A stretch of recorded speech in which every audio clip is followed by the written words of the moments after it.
Hey everybody, this is Rydo and we're back to another recording of Hearthstone. Today is Friday, February 15th, and we are on the European account. We're going through probably a large amount of news in a slightly relaxed format. We're done with the expansion. I suspect we are probably 2 weeks, if not fewer, away from a new expansion coming out. If they were doing special tavern brawls for 3 weeks straight, I bet at the end of those 3 weeks we have a new expansion. Let's re-roll this. So play demons and win with the druid or rogue. Okay, we've already done the tavern brawl thing, so we wouldn't want to do that again anyways. So come in here and play Zoo Warlock, and let's see if this can get us some victories. So let's go ahead and start covering the news as fast as possible. There's a lot of games that were left over. We may still end up, since the daily quests are not super difficult looking, we may end up having some left over even for Monday, which probably isn't a bad idea. Having a little bit of a backlog always makes some sense. But it has not been something that we've really done in the past. Alright, so there's one demon. While we're doing that, let's go and play that. GameIndustry.biz has an article. Alfonso Ribeiro, R-I-B-E-I-R-O, has been denied the copyright to the Carlton dance. Alfonso Ribeiro being the actor who did the Carlton dance in Fresh Prince of Bel-Air, and quite frankly, even if the dances were copyrightable, which they aren't, and the Copyright Office has come out and said this directly, it wouldn't have belonged to him anyways. It would have belonged to the production company of Fresh Prince of Bel-Air, which was more than likely CBS. So this was a really light claim or attempt to claim of copyright that would have failed for that point, probably too. I don't know how much the U.S. Copyright Law Office frowns on trying to claim something you did decades prior, but I bet by quite a lot. But yeah, this is part of what feels like a growing effort to kind of harass Fortnite into giving them money, and Epic Games is certainly not having any of it. So the subtitle here on GameIndustry.biz is U.S. Copyright Office says routine is too simple to be protected by law, which this is what I had heard from lawyers to only one person claiming to be a lawyer I saw on YouTube even began to make an argument that it was copyrightable, and quite frankly I'm not sure I trust that person's opinion.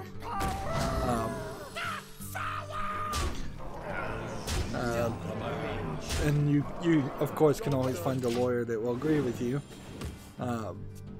There's another person who did the exact same thing, trying to copyright a different dance that Fortnite undoubtedly stole. Like, spiritually, Fortnite's in the wrong here, but legally they're within their rights. And it was an incredibly dangerous concept that you could copyright a dance at all, because then everybody doing the flossing dance potentially would have been sued in every commercial or YouTube video where somebody's flossing by Epic. So if dances were copyrightable, it would be a nightmare. Like, so much. Now, choreographed dancing can be copyrighted, but it has to be a long choreograph things. So, like an entire song that is written and choreographed for the Nutcracker Suite, like that probably could be copyrighted. But a simple portion of that, no. And that's a good thing. It says in this article, the main reason that the cartoon is that the cartoon is, quote, a simple dance routine and therefore, quote, not registerable as a choreographic work.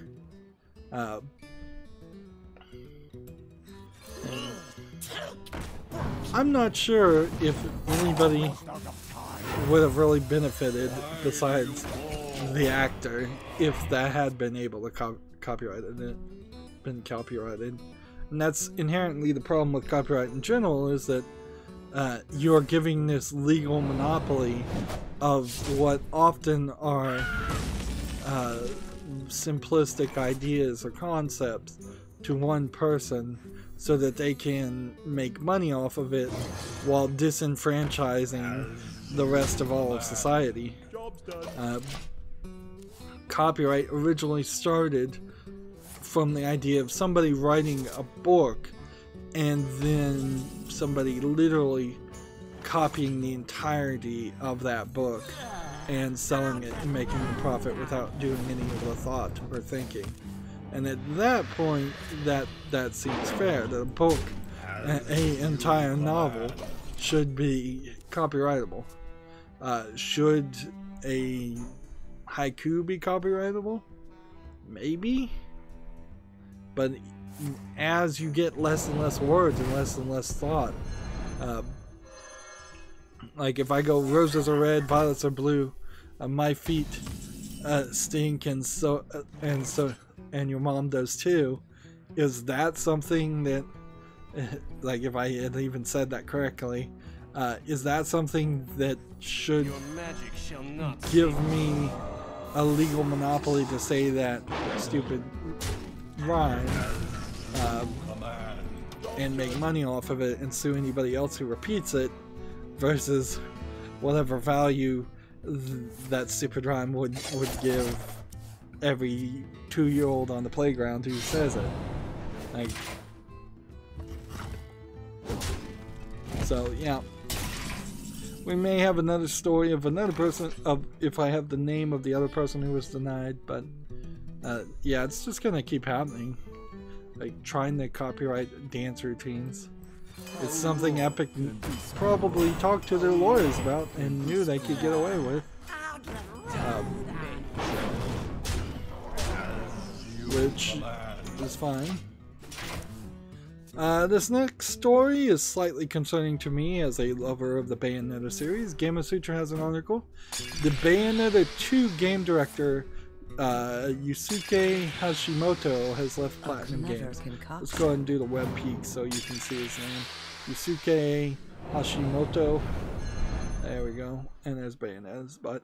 A clever concoction. Didn't mean to put the mouse right over behind, but there it is. Now, he was the Bayonetta 1 producer and Bayonetta 2 game director. The way I see this could be a couple different things. It could mean that perhaps a spiritual successor of Bayonetta would be made and playable on PC, because Bayonetta 2 was funded by Nintendo and it's probably never going to PC, and Bayonetta 3, which is being worked on, may not really be going anywhere. Let's face it, Bayonetta 1 probably was the only Bayonetta game that ever needed to exist. Not every game series, not every movie series needs a trilogy. So, a spiritual successor might be a better experience, quite frankly, than just a continuation of doing the same thing over and over again. On the other hand, if you take the negative perspective here, this might just be the ruination and the end of the Bayonetta series and Bayonetta 3, and it might not be good. This article goes on to say, it is unclear why Hashimoto chose to leave Platinum after 13 years. 13 years, I think, is a fair enough reason alone to leave any job.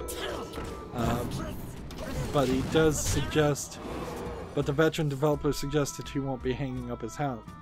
Quote, the memories I made during my 13 years at Platinum, working with dozens of talented individuals on Bayonetta, Bayonetta 2, and Star Fox Zero are priceless to me.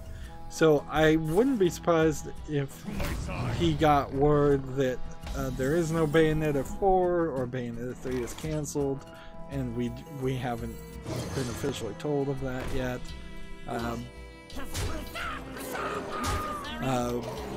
Or that he wasn't particularly going to work on Bayonetta 4. That Star Fox Zero game in that list certainly sits in the craw of my mind. I don't know if I use that phrase right. Where if you did not want to make a Star Fox game, which very possibly you didn't, and Nintendo was partially funding your company, so you had to make a Star Fox game, that could be 3, 4, 5 years of your life working on something you have no passion about. Or it could be the other way around. He may just not be passionate about Bayonetta anymore. Or ever. There's another quote here. Let me take the opportunity to share my thanks with everyone who worked with me, supported me, or played my games. I hope to take the experiences I gained at Platinum and use them on whatever I work on in the future. And it almost sounds like he was fired, which would be a hard thing to do, certainly in Japan.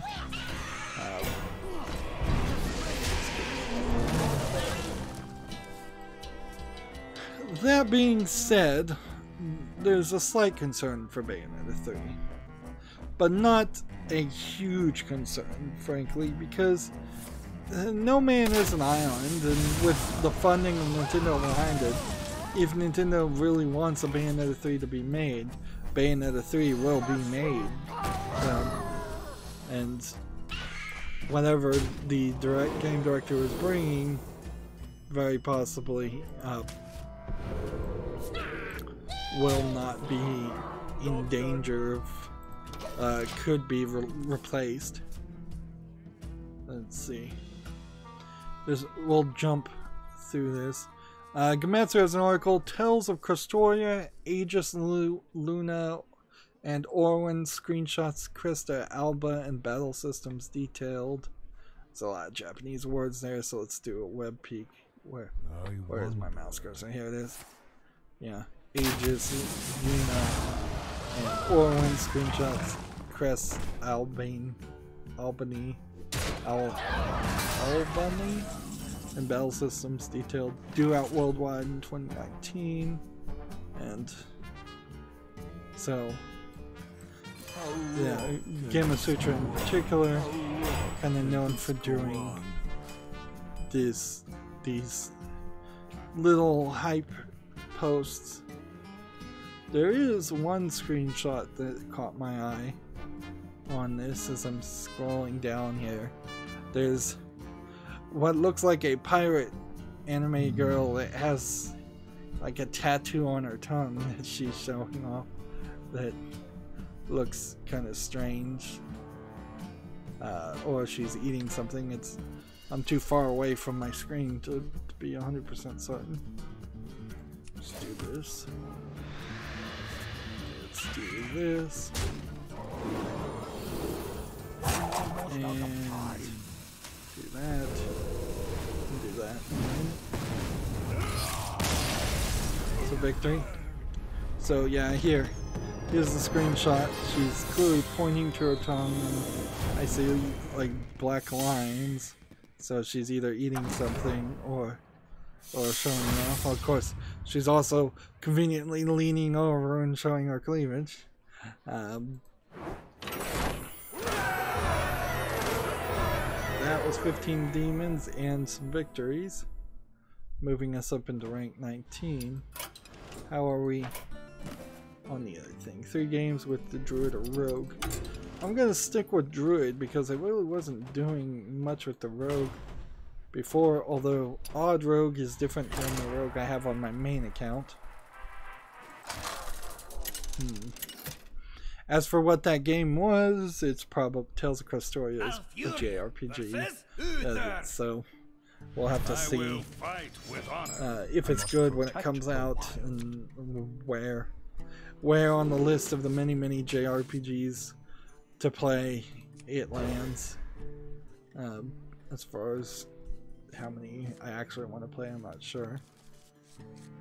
Speaking of not being sure of games, we have a game on Steam called The Expedition, which looks like it's kind of just an asset flip, turn-based RPG game.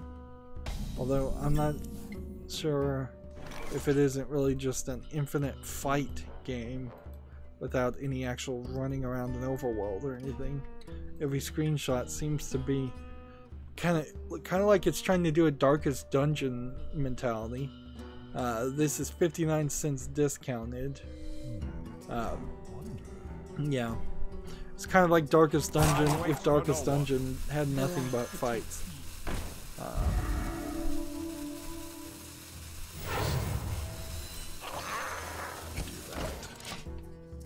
So yeah, that doesn't interest me. Game Sutra has the same article. Fortnite Dance-Off, Fresh Prince star refused copyright on the Carlton dance. That's a better title than what was listed before. Alright.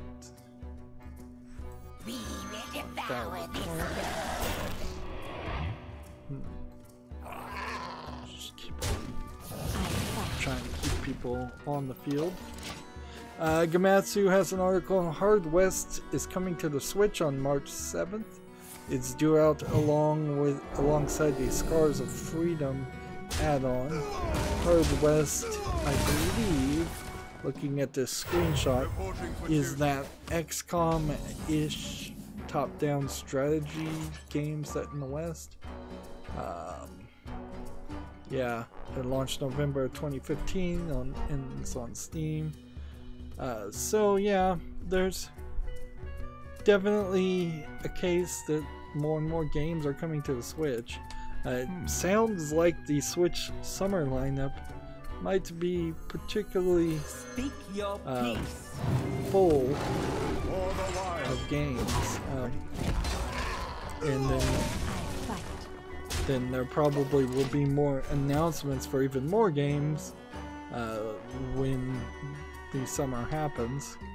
So this could be the year of the Switch, assuming that something else doesn't happen or it doesn't just flood the Switch market with terrible games. There's a pretty even-handed balance between visual novel eShop style games coming out on the Switch and slightly older The light protects me. PC ports or ports from PC games to the Switch. And so far we haven't had a long list of games that are like ported extremely badly. Job done.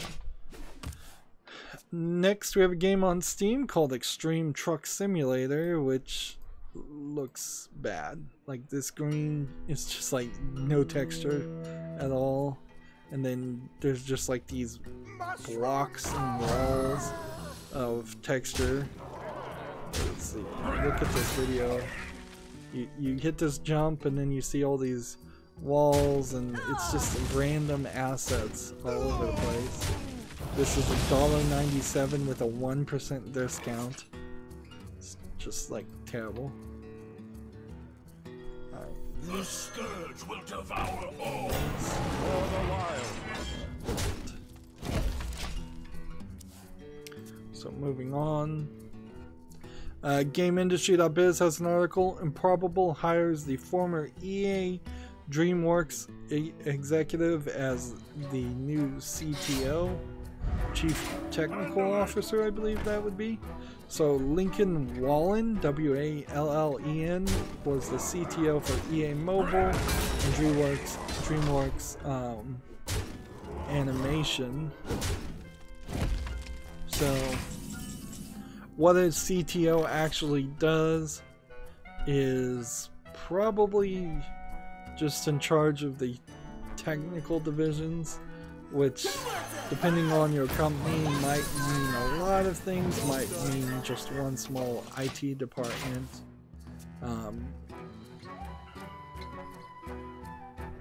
Let's see, there's a quote here: "I've seen how distributed compute and the cloud can disrupt entire market sectors and create new platforms and business models," Wallen said in the statement.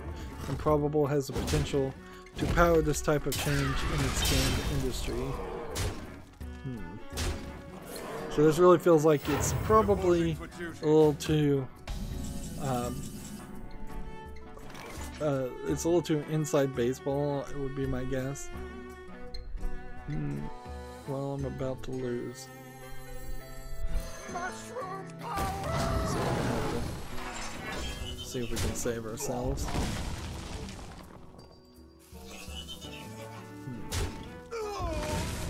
For the wild. Yeah, I'm not gonna win that. Improbable apparently owns Spatial OS, which is the game that caused some conflict about a month ago, it feels like. It says in this article, the most high-profile release to date is Bosa Studios' Worlds Adrift. So, Improbable makes Spatial OS the most high-profile game.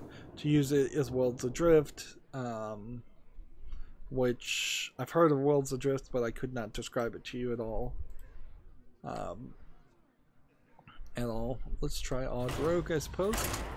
The ESRB has a rating listed, let's see, for Five Nights at Freddy's VR : Help Wanted for the PlayStation 4.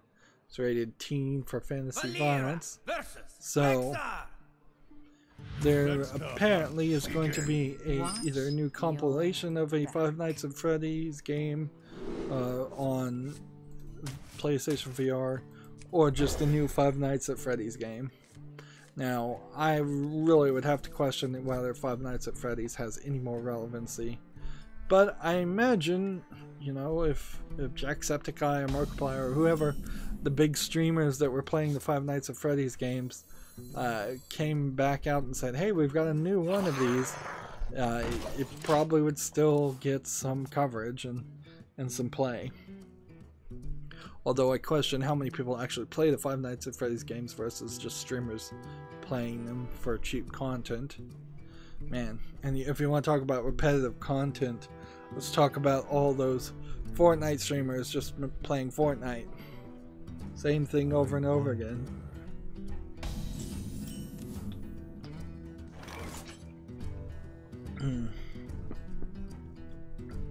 The Bad Gamer 28 has second Rydo on the chat. Hey.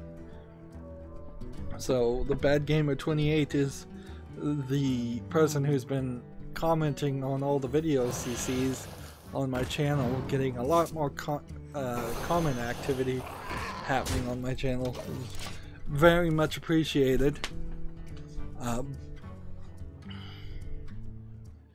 Let's see. Gamatsu has an article. Million Arcana Blood is coming to the PC this summer.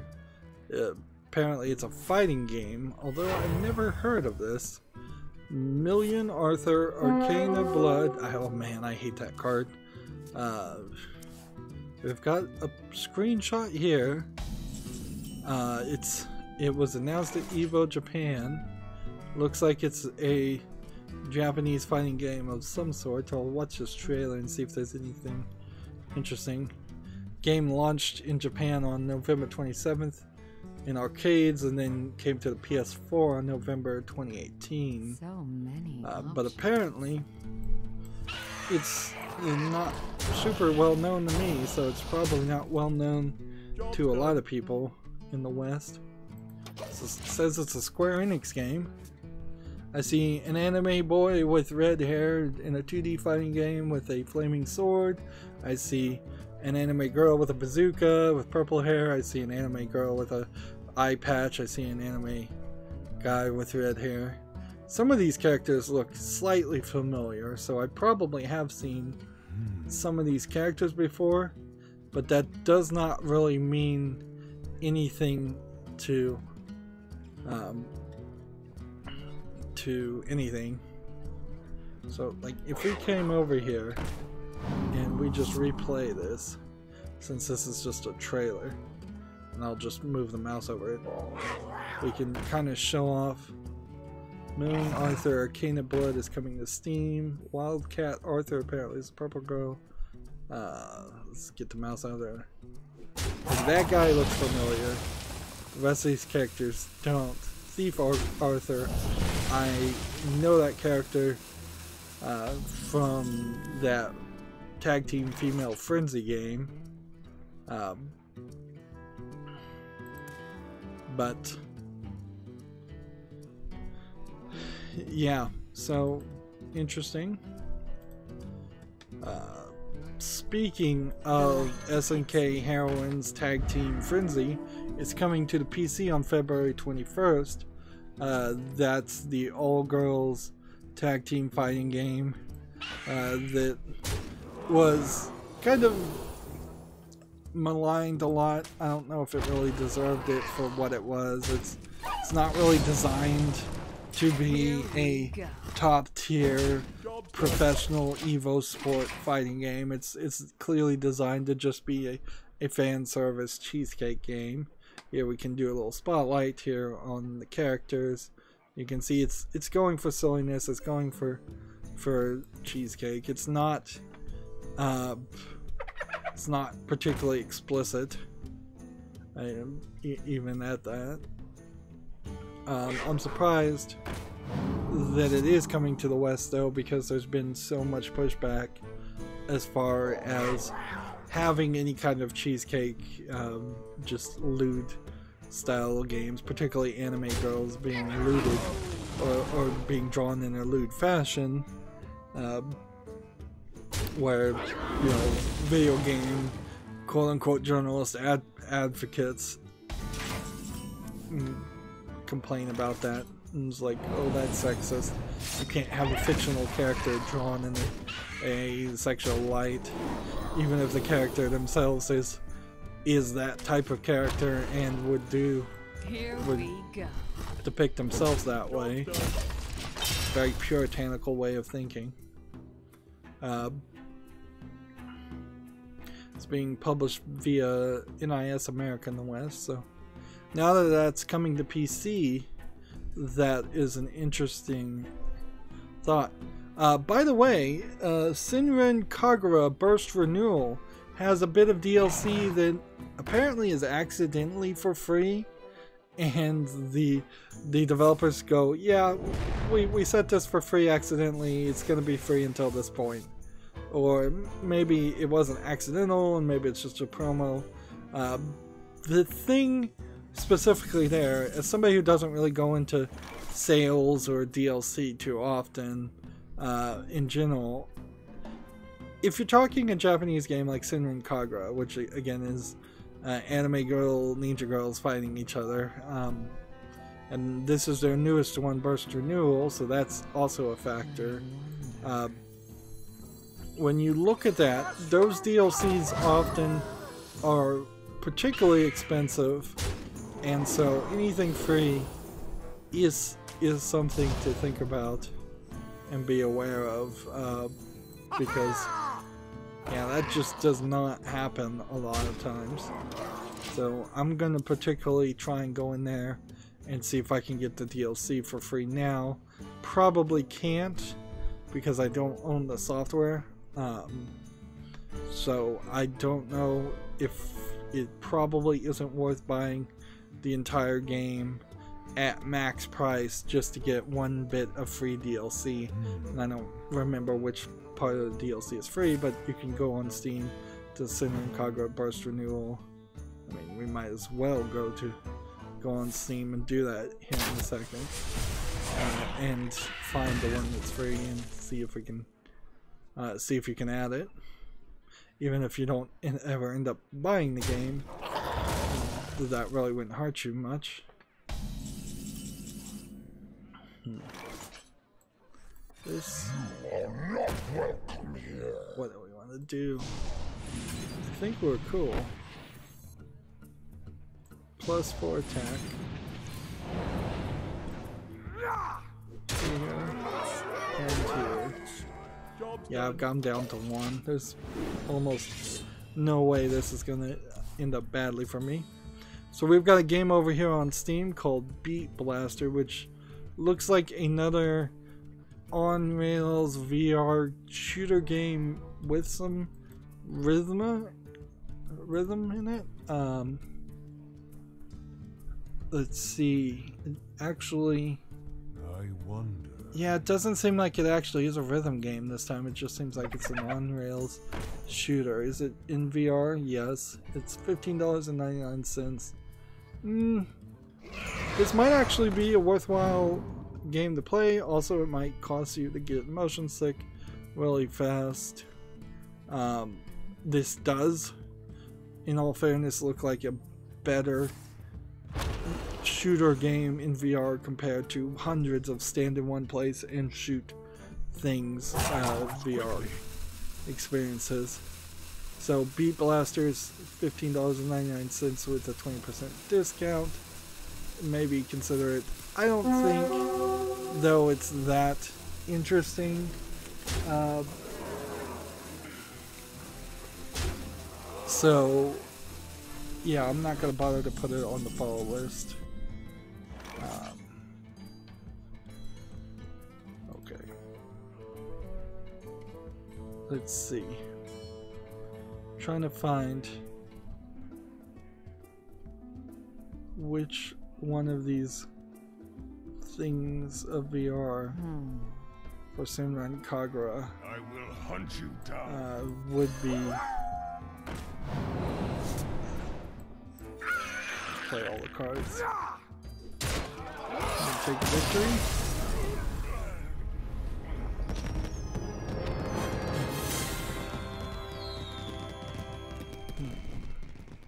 Actually, the DLC on Sunrun Kagura is not very expensive, although buying all of it would cost you $62 extra, so there is something here.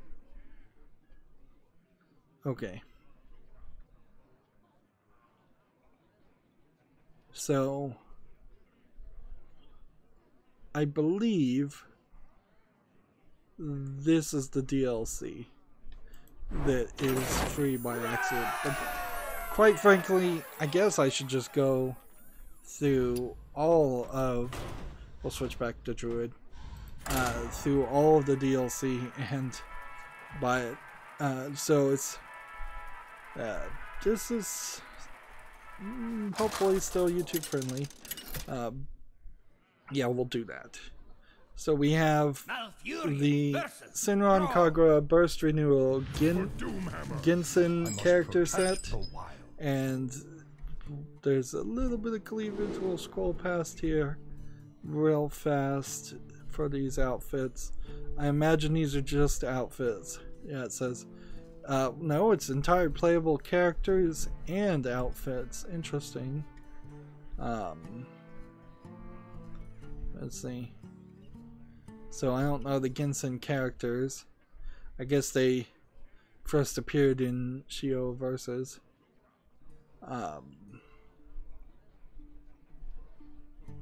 So yeah, I think that's what the free one. There's. So I guess maybe I can just click download and download them on and lock that in while it's free. That is a problem with a lot of the adult like cheesecake lewd games on Steam. Is like generally when I cover a game I want to have all the DLC. When you talk about a game that has tons and tons of DLC, Train Simulator for example being the most expensive example I've ever seen of DLC. Yeah, it's real hard to justify trying to buy all of that. That's like thousands and thousands of dollars worth of DLC for a game that I frankly wasn't even interested in playing.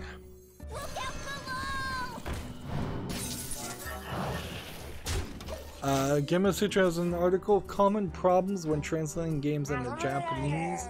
This is kind of an educational opinion piece. Gamma Sutra does all of these blogs from developers. It will skim through this pretty much. The light protects me. And do we want to do that? Or do we want to do that? For the wild. Common problem one, they say, is translating everything. There's a common assumption that when you translate something from English into another language, there shouldn't be any English left when you're done. That's, particularly in Japanese, not accurate. I would say, yeah, that's definitely not what you would want to do. Particularly translating proper nouns into Japanese is silly. I watched a Netflix anime called Vampire Knight, and they translated the Japanese game names into different sort of Japanese, sort of English names, I think just to match the lip flaps.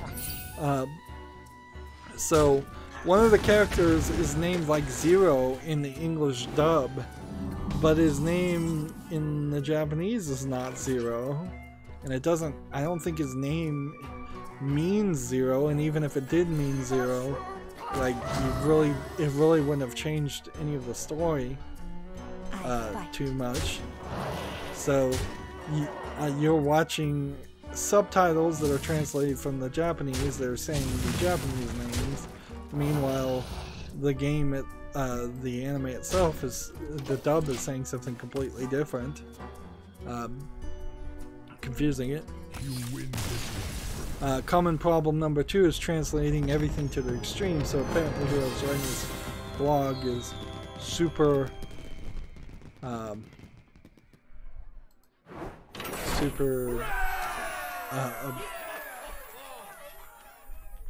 annoyed by translating, having to, I guess, do their job and translate things.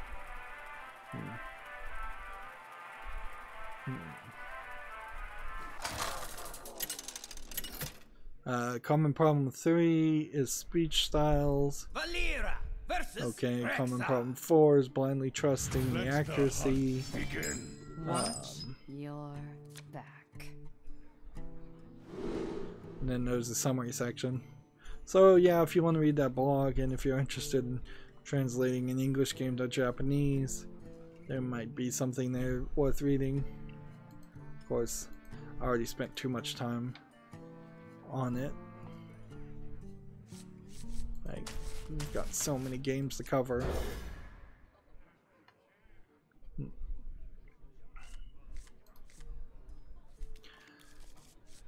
Next, we have a game on Steam called Ignorant Girl Doll. I assume this was supposed to be Ignorant Girl Doll, and this looks like a cheap Chinese RPG maker game. Looking at the cleavage size here, that seems like it's trying to sell cell phone sex, but looking at the fact that it's covered up tells me that it's probably a cheap Chinese game. Yeah, that's just bad looking in general. Anatomically incorrect here. Like, you don't get busts and cleavage that big without there being something physically wrong with you, or it says it's English only, but I'm still thinking it has like an adult version. $8.99 with a 10% discount.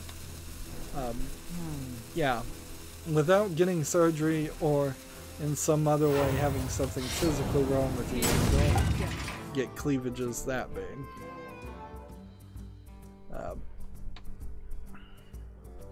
Otherwise, there's like nothing here. The video seems to imply that the adult version might show you 4 or 5 screenshots, would be my guess.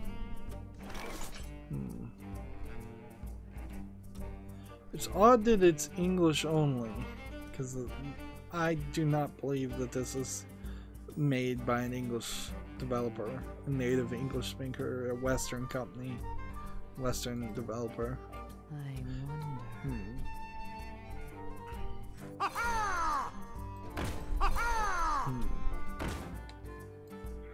But then again, I guess it is fair to say that there might be crazy chancers everywhere. There are definitely people in the West who think that they can make an awesome game using RPG Maker and that it will sell and that they can make money on it. There's basically scammers everywhere. Speaking of bad looking games, we have a game on Steam called Axe Prime.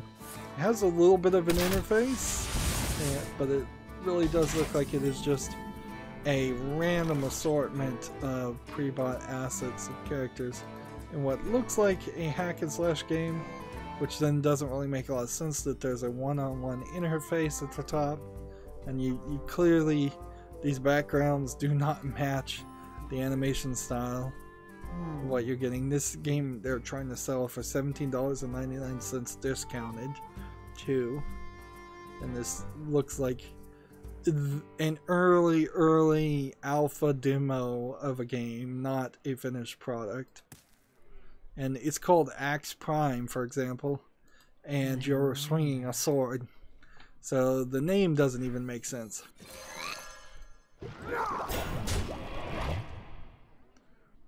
Here we go. Here. Next we have a game on Steam called Slime Crunch, which looks like it's a platformer, Super Meat Boy style platformer where you're trying to jump on these blocks of slimes without hitting these spinning blades. It's really zoomed out and it's not widescreen. 89 cents discounted. Yeah, just another low effort game. This guy's toast. Let's see if this is Explosive Trap, which it always is. That will still be good. Although there really was no reason to cause this one to get damaged. Next we have on Steam 2-Play Mahjong, clearly mistranslated from 2-player Mahjong. I don't know why you would want to play 2-player Mahjong, and I don't know if that really improves the game in any way.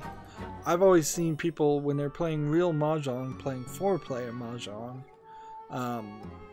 2-player might add a little bit more strategy in your discard piles, because instead of playing 4-player and knowing your discard could be picked up by the person to the left of you, going in like a clockwise motion, you know that your direct and only opponent would be the person who could pick up your discards.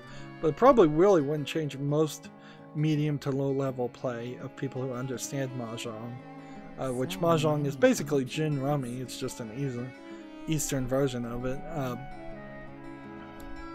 So yeah, I don't think that really changes your gameplay style too much, and it just gives you kind of less competition because you're only playing against one person. $12.99 is way too expensive for this game. Also, English only for a Mahjong game makes no sense. What I assume happens a lot of times when we have these English only games that clearly are targeted to a Eastern audience. I assume that this is just Chinese developers releasing English only versions of their games that they already sell via a different storefront, and they're trying to make some more money.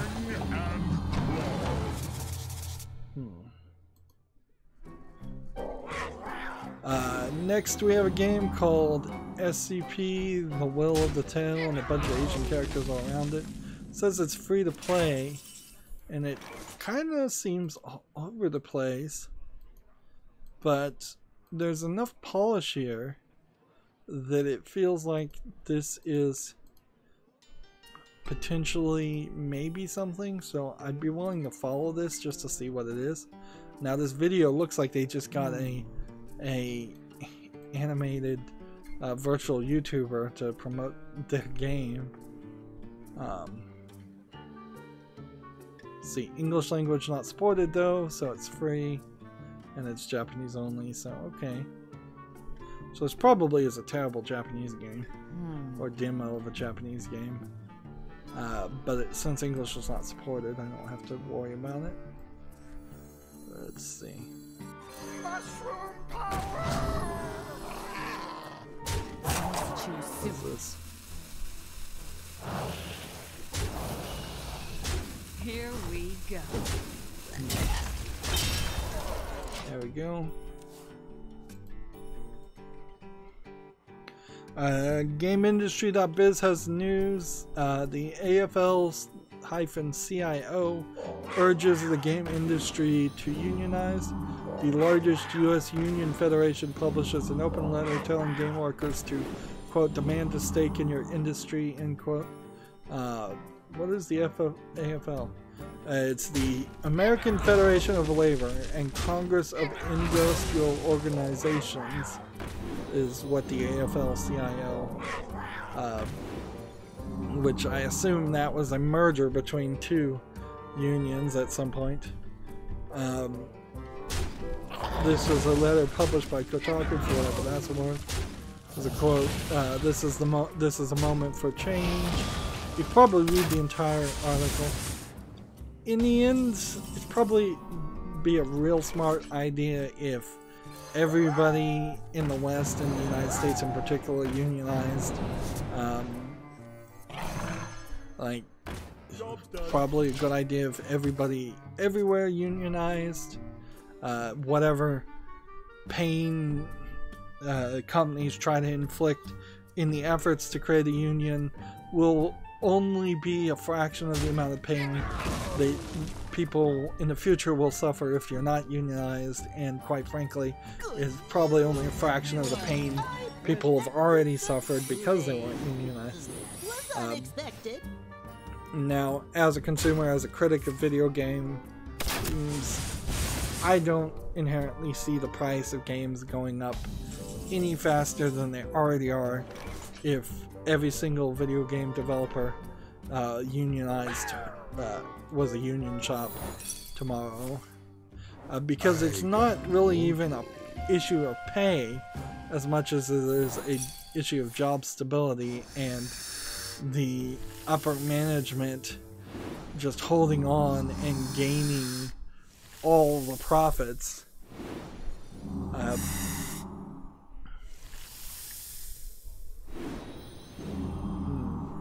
And quite frankly, we might do better to have some of these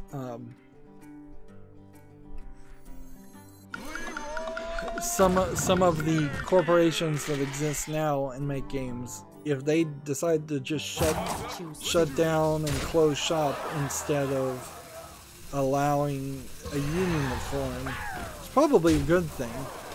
When you take the Walmart example, if the people who ran Walmart said we'd rather shut down every single Walmart tomorrow than have a union, probably be a good thing, you know? Somebody else who is not building their entire corporation around exploiting their workers would step in and create replacements for Walmart, and then there would be a better system, a better management in the first place. Yeah. So if EA, if Ubisoft, if well, EA or Ubisoft or any other company decide just to shut their doors versus allowing the employees to unionize, good. Like, those employees will form their own companies.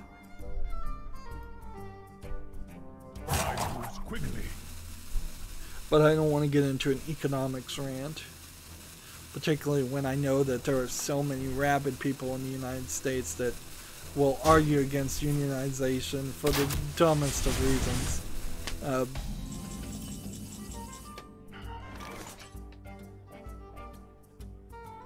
And clearly I have a bias in that opinion. Here we go. TechRaptor has an article, Bounce Around the Stars with Robo Bunnies in Space, now on Steam Early Access. I don't know if I really need to be talking about games that are on Early Access. Hey, I made it to rank 18 with a bonus round. That being said, how long have I been playing? Is my clock not going? No, I've got like 8 more minutes. Let's see. Oh, and we just got a new quest too. European account gets quest apparently at like 5. Alright. And we've got the fuzzies going again. Hunter Mage. So with the fuzzies enabled, do we want to play mid-range Hunter or Tempo Mage? I think is what that says. Let's play Tempo Mage. Yeah, I don't need to read a hype article about a game in early access from TechRaptor. GameIndustry.biz has a opinion piece called "Rewarding Profit and Nothing Else." Bracket opinion. And it's not a bracket or a colon, it's a bar. I don't know how you say that. Activision Blizzard's mass layoffs amid record profits fits the company's disregard for optics, but it may be self-defeating in the long run. There's a bolded sentence here. This week has made it painfully clear that Activision Blizzard does not reward profit equally. There's a paragraph that starts risky business. Here's a quote. Quote, "Our employees are our greatest asset," end quote, from an Activision Blizzard SEC filing. Clearly that's not true. There's a paragraph called "Blind Optics." There's a quote here. "Does anyone else find it strange a company dedicated to rewarding profit and nothing else has an apparent penchant for firing people who bring in the most profit? Question mark, end quote."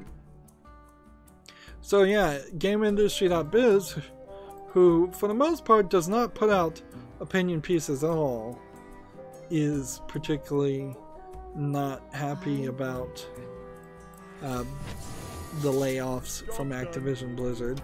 And I don't think anybody other than Activision Blizzard CEOs and shareholders would really disagree with that opinion.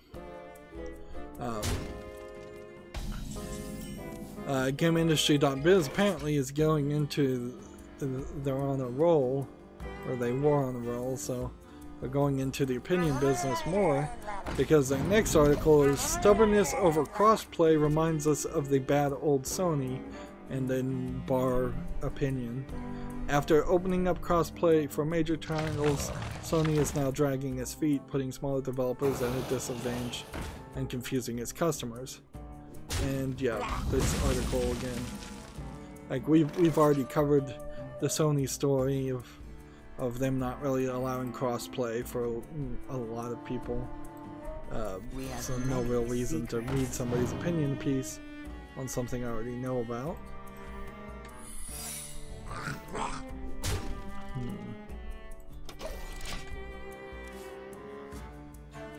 Next we have a game on Steam called DreamWorks Dragons: Dawn of the New Riders. This dragon movie series has succeeded a lot more than I thought it would. I don't know if it's based on a book series originally, if it was just DreamWorks made some dragon movies and they seem to work. So this is a video game, right? You get single player, achievements, all of that. It's $39.99. I have in the past bought a lot of Disney games and then not gotten around to playing them, so buying some DreamWorks games is not a high priority for me right now, but there certainly is a thought in my head about maybe not maybe covering some more kids games. Like, I still kind of would like to cover more kids games, and this would be a much more modern kids game. So that's pretty expensive, though. I'd put it on the I'll put it on the wish list, you know. Or you know what? I'll put it on the fall list to make sure it's not a terrible kids game. It may still even have relevancy if it is a terrible kids game, but I'd like to know before I put it on the wish list and then think about it. What is this next game all about? This looks like this is all text for the most part with some fancy backgrounds. The backgrounds look almost hand painted. Okay. 6 damage, taunt, battle cry, adapt, spell damage +2. +3 health. And we go. So he won't be able to kill that without killing everything on the field and doing more. That seems like exactly what he's gonna do.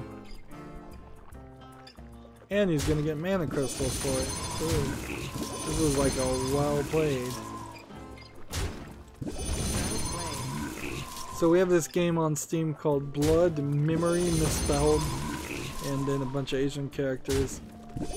It looks like it's pretty much just a text adventure. Some nice looking background art, but really just looks like a text adventure to me. English not supported, $2.69 discounted. Simplified Chinese game. Yeah, it's probably not very good. If I was to guess. I'm doing a lot of Chinese games and a lot of Asian games, so I don't think it has anything particularly to do with Lunar New Year. To me, it seems like it's more just really a case of they have devised a system in which Chinese games get approved by in large groups one day, and then like action shooter games will get approved in another day, and it seems like it comes out in chunks, and that's really the worst thing to do for releases. If Steam is actually delaying the approval of any games in chunks of categories, that means all the competition for one style of game is coming out at the exact same time.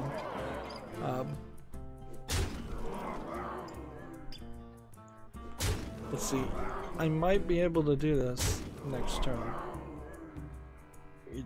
Yeah, I have just one extra. Actually, I will definitely do this. Even if this wasn't in my hand. Unless he can do 14 damage. What did that do? Transform your tree ants into 5/5 ancients. Nice. I want that card. I definitely want that card. That is an amazing cool card to have. And we're win streak bonusing, so like one more victory would, like, let's not break the streak. Let's play one more game. Next we have a game with just a bunch of Asian characters in the letter B. It's probably a visual novel. It's probably a cheap Chinese visual novel from the level of qualities of graphics. Early access, English not supported, $4.89 discounted, simplified Chinese only, yeah.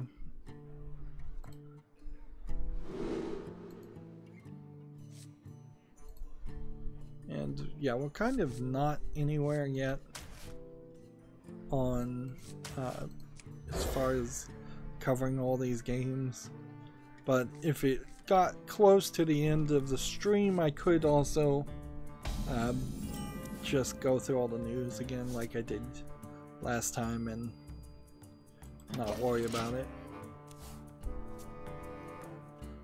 Not worry about the games. Let's see. Next we have a game on Steam called Artillery Globe. which looks kind of like a, I guess it's a hex grid on a sphere missile defense kind of war game. Not sure if this really is the kind of game I'd want to play. $15.99. It's multiplayer only, so I don't have to play it. It's English and simplified Chinese. This doesn't look bad graphically. Just kind of comes down to what you want to do. I wonder if this is supposed to be the moon, and this is just, oh, this is what China will do. They'll build their base on the other side of the moon, and then NASA's gonna build a permanent presence on the moon. They announced in politics and all of that, and it's like, okay, whatever you two are gonna do, fighting over a stupid rock in space. Now there are actual issues certainly about major players in space seemingly, from what I've heard, becoming more aggressive and weaponizing space travel. The last thing we need is people shooting lasers or missiles from space and blowing each other up. But yeah, I don't think that's coming from a moon base. From everything I've heard, China's intentions on the moon is very economic, whereas I've heard Russia has actually actively and intentionally come very close to other satellites to either spy and steal technology, or block signal, or crash and destroy extremely expensive satellites. I believe the dish satellites were extremely close to being hit by like a Russian satellite. Not that that would shut down a significant amount of news or anything coming out, or communication. I can't do that. Next secret you have. Do I have any secrets? Oh man, I could have played that. That was a secret. Smelly fish! Yummy fish! Right. Do we have anything else that does spell damage? No.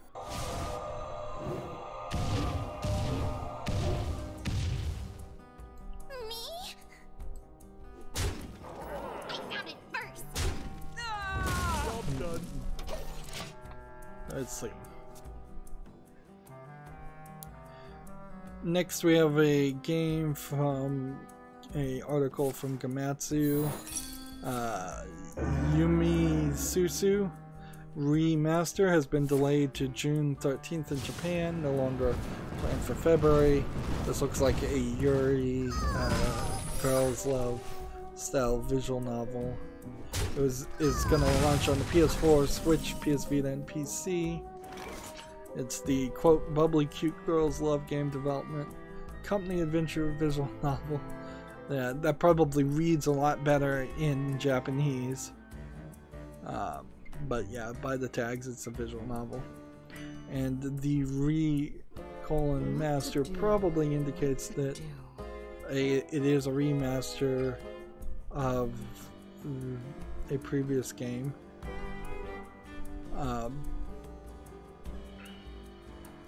Says here, given that the Japanese version is delayed, it's likely the Western version is delayed too. I don't have any secrets. I don't have any spell damage. Precision. One's out on me. A real stinker. End the turn.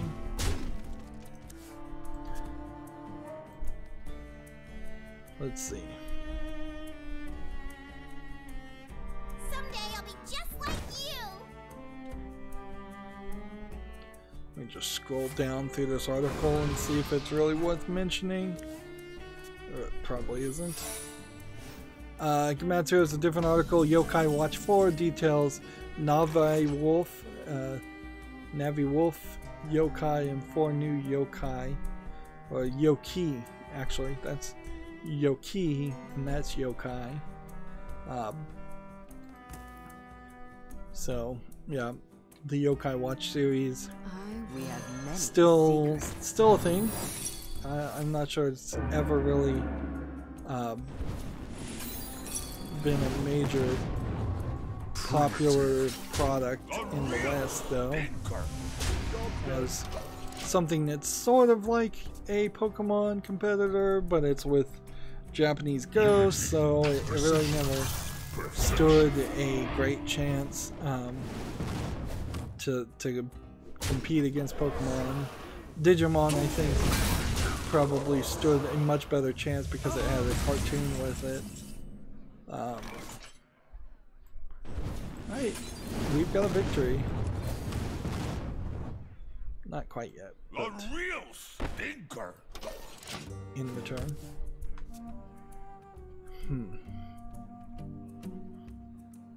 Unity, precision, perfection.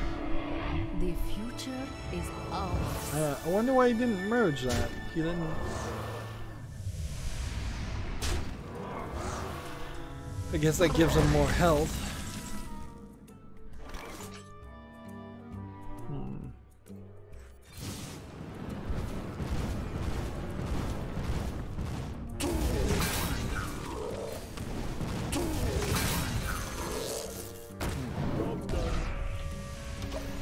Let's see. Gematsu has another article.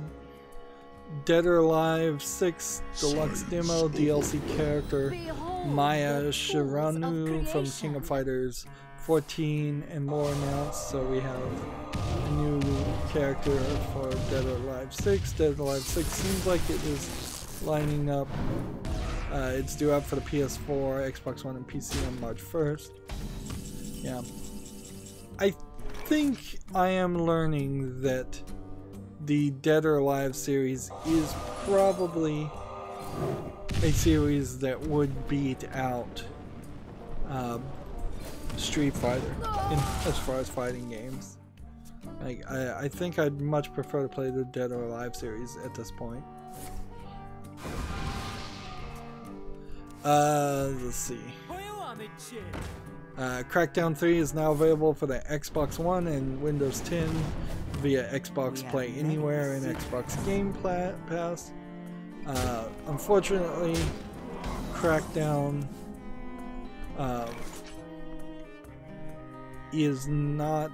Crackdown 3 is not getting very well reviewed. So yeah, that kind of sucks. What we wanted to do.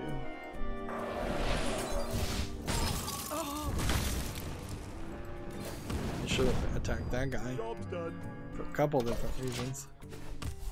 Yeah.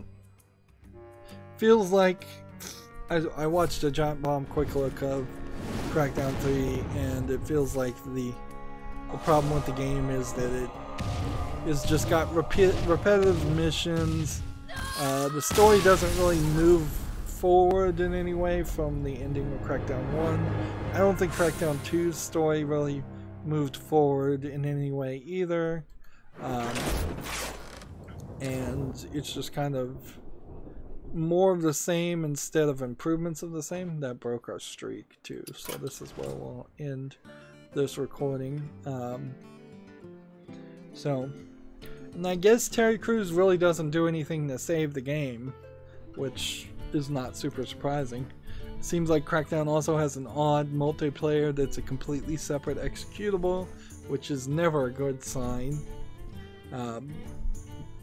I think the problem with Crackdown 3 boils down to just poor leadership in general. Somebody at the top tier of Microsoft said this game has to use the cloud destructible environment technology and show off, I believe it's called Windows Azure Cloud Computing, above anything else. Meanwhile, there didn't seem like there was anyone who was passionate about writing a good story or making a good game. And you would have to do quite a lot to Crackdown 1 to make it a better game than Crackdown 1 versus Crackdown 2, which was kind of a worse game, and Crackdown 3, which seems like at best it is just the same game over and over again. Anyways, that's going to be it for this recording. Stay tuned if you're watching live. As always, I ask you to like, share, subscribe, comment, and watch every second of my videos. If you want a friend to follow me on any social media sites, there's a whole bunch of links down below. And if you want to support me even further, there's a link to Patreon, or you can friend me on Steam and gift me a game off my wishlist. Thank you for watching. Have a good evening.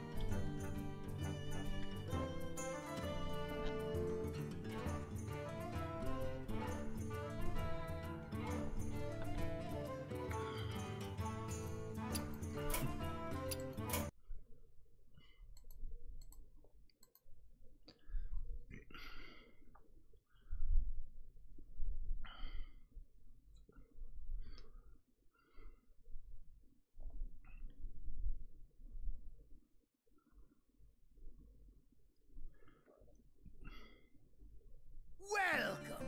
The competition is fierce tonight.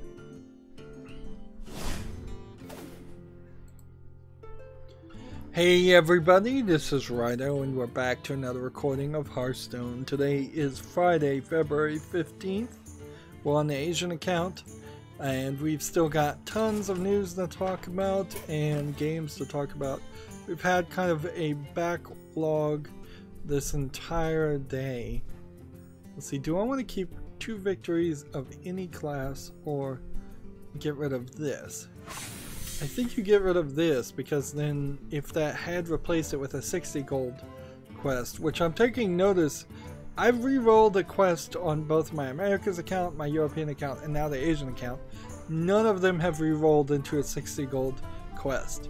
So we were getting these really good quests that were giving us a lot of gold, and now it seems like they're just taking back what they gave us before. So they got us in the door while they were doing that celebration, and now they've gotten greedy again. So 2 games of any class, 25 minions. We don't need to do tavern brawls. This is going to be particularly a short hour. We are doing like on the nose hour episodes right now, which is fine.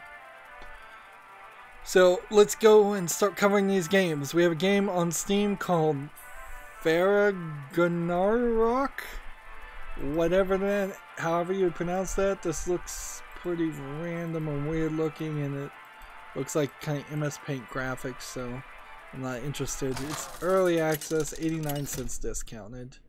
That's not a game that's making it to the fall list. We've got a lot of games, and we've maybe got a bit more news too. Let's see, take these 2 out. Next we have a game on Steam called HA-CK as in hack. This doesn't look terrible as like a Portal-esque clone with jumping and maybe shooting. This really is one of those games though where you could, a lot of this could be just simple pre-bought assets, and it really is going to boil down to how well it plays. And so I can put this on the fall list and we'll see how the reviews go. It's $88.49 discounted. So yeah, this one potentially will make it to the wish list depending on how well it plays. There have been a few games that are Portal looking clones, and there's been some question in my mind about how good those games actually are, and often they aren't great. Like, we're not even really looking, if it's a Portal clone, you're not even really looking for something to be better than Portal, because of course Valve was behind Portal and they had more money and better writers. you're just looking for something that could possibly be as good, or even a fraction as good. Gamatsu has the same article we've already talked about. Bayonetta 2 director Yusuke Hashimoto leaves Platinum Games. This is an opportunity to see another screenshot of Bayonetta, so we could take that, certainly. Yeah, no plans announced or anything publicly, so it seems to be pretty typical in the video game industry, and I think probably in any industry, frankly, if you're not straight up fired, or you don't have just a open and obvious and already well-known hatred for the company you're working for, you tend to not in the same press conference to announce where you're going to work next. You wait a while, because there's usually a non-compete clause. So you wait 6 weeks, 6 months, you take a vacation, you enjoy your life, take a break, and then you come back and you announce, oh, actually I'm now working for this new company that I am working for. It's playtime. It's playtime. And then, well, if I kill that, I die. So just draw a card, I guess, and in the turn.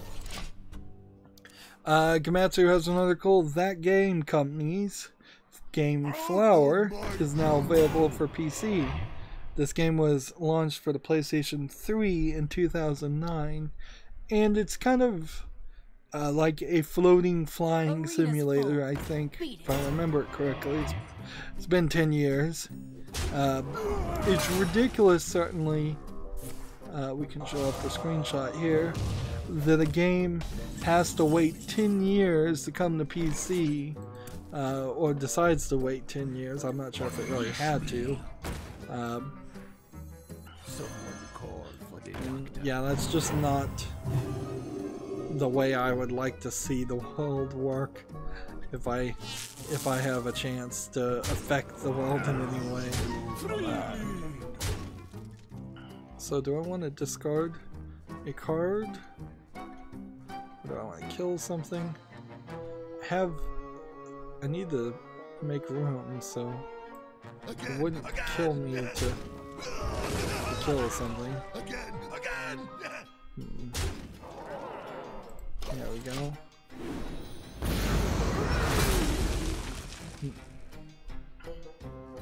So it's available on Steam and the Epic Games Store. The question I would like to know is, what has That Game company done otherwise? So I'm just gonna search Google and see what games they have been working on.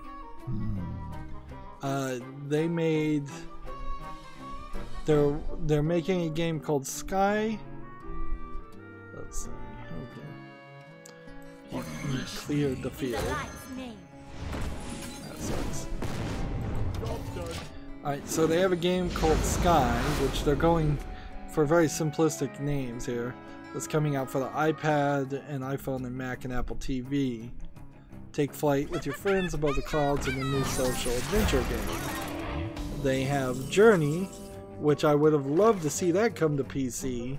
And I guess maybe if Flower sells well, eventually they'll port Journey. I imagine all of these games run on somewhat similar engines. And they also have this game called Flow that I don't even remember that. And it's been like 12 years since this company started, so like that is, I guess, something else to consider. Like, I'd much prefer to play Journey than Flower. Face Let's the do light. that. Your soul is mine. But I will put flour on the wish list. There's really no reason not to put it on the wish list.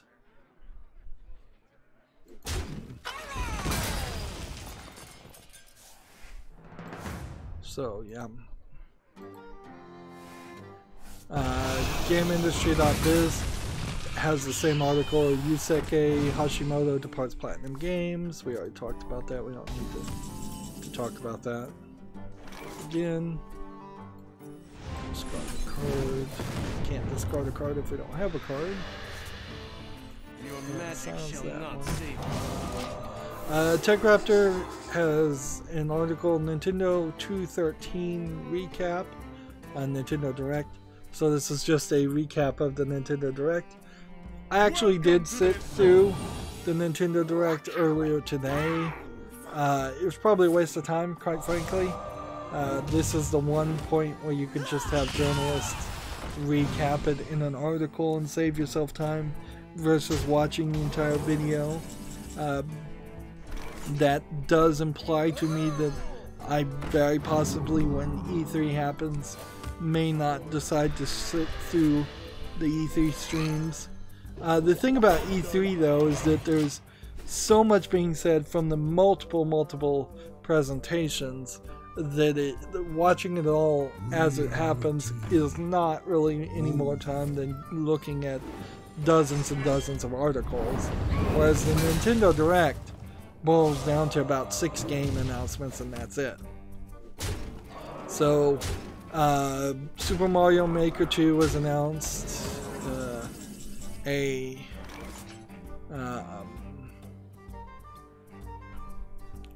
Let's see how this goes. Marvel Ultimate Alliance 3 The Black Order was announced. Box Boy plus Box Girl was announced. Super Smash Bros. Ultimate will receive a version 3.0 update in the spring. Excuse me. I'm about to lose.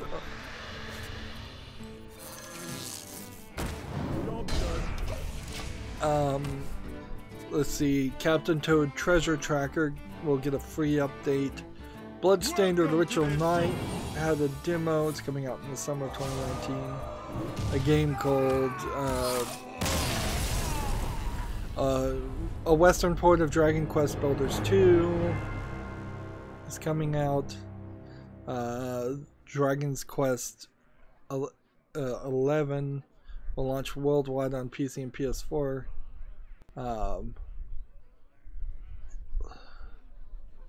Let's see. I guess Dragon's Quest 11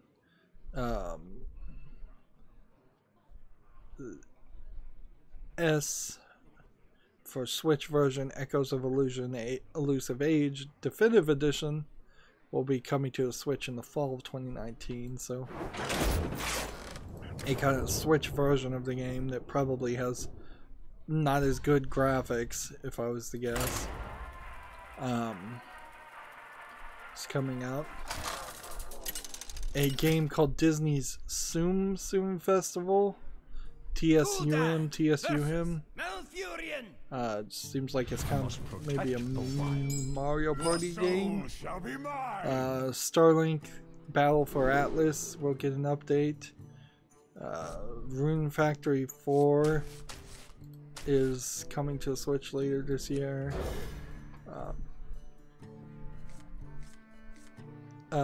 Tokyo RPG Factory, known for their works on I Am Setsuna and Lost Sphere, are making a game titled Oni Naki, O-N-I-N-A-K-I. Seems to be a game that is, I saw a trailer for that, and I remember it. It's focused around a lot of death, and like the people in this world are not allowed to mourn people who have died, and you go into the world of the dead.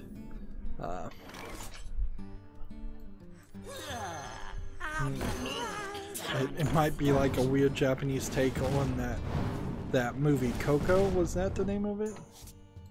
That came out a couple years ago. Let's see. What else? Here, they didn't label this very well in the TechRaptor article.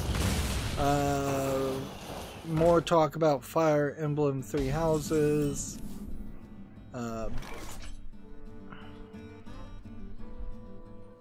Let's see.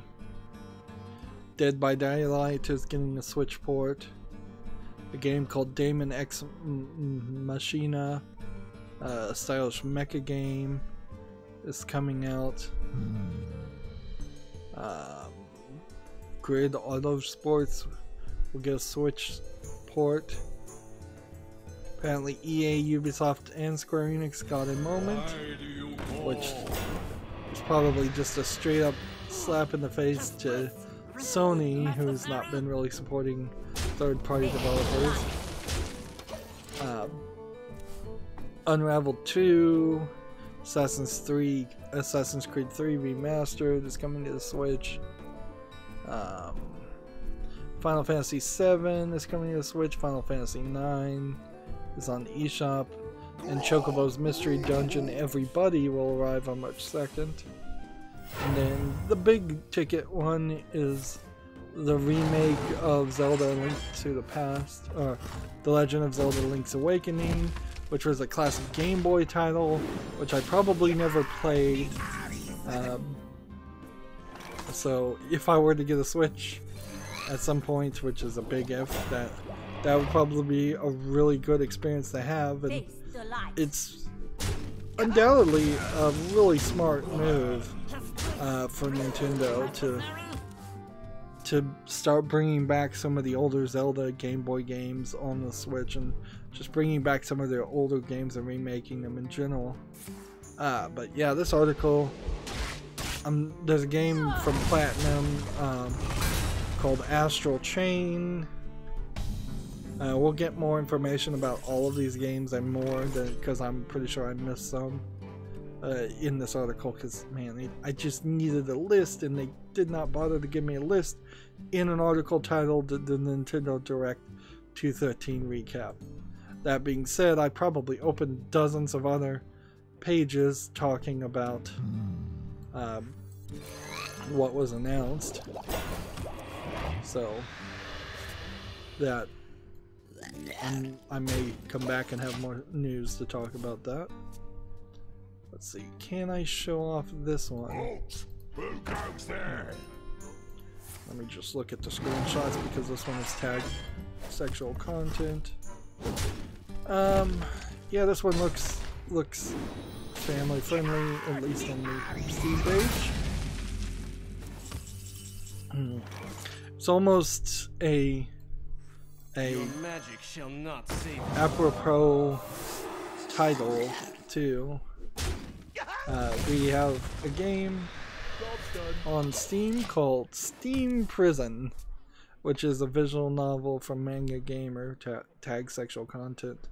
It might have an adult patch. The animation looks pretty good, although there are words over a lot of these screenshots too. So yeah, it sounds like it's a steampunk game where main character might be imprisoned in one way or another. It's $31.49, 10% off, and there's no DLC, so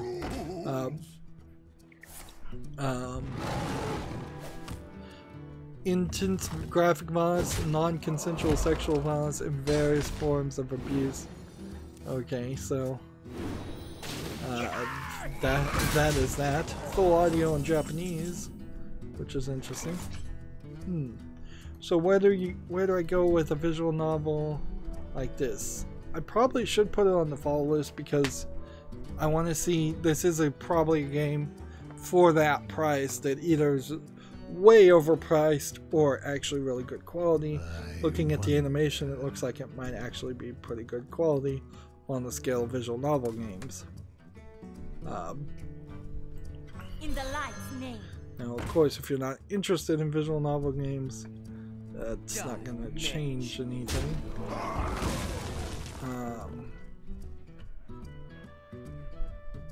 Let's do this. It's playtime.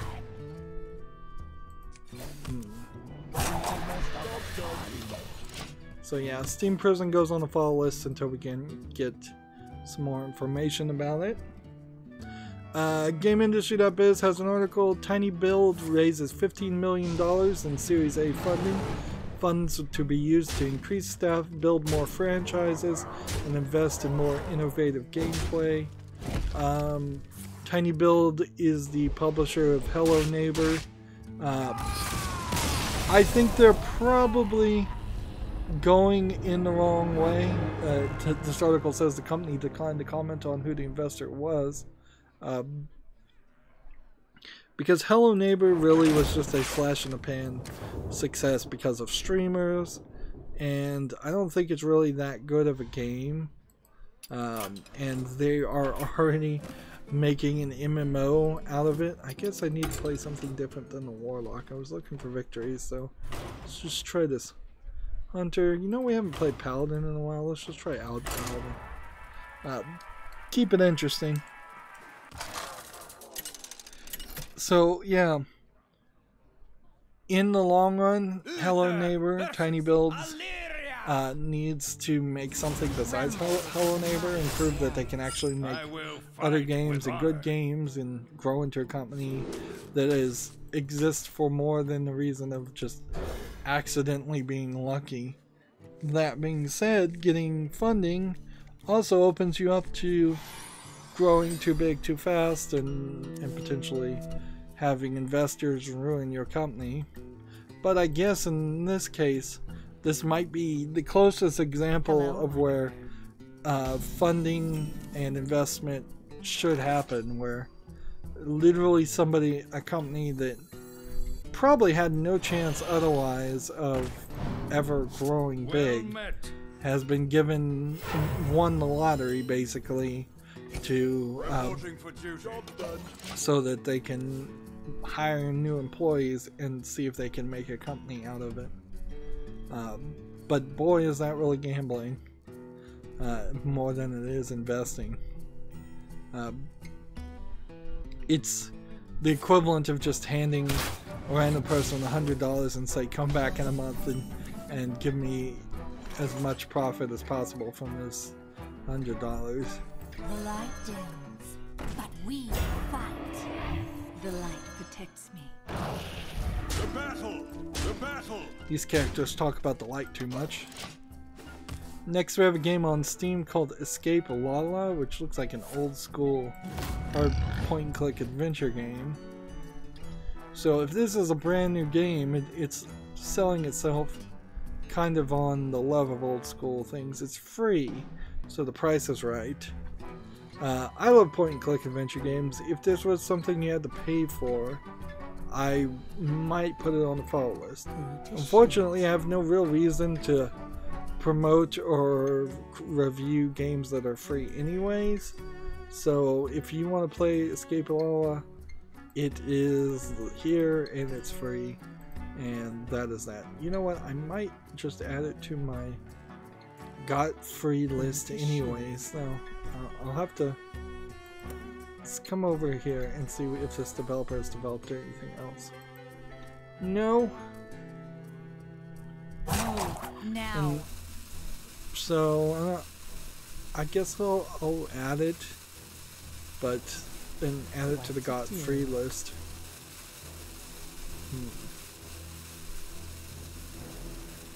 And this guy's not moving.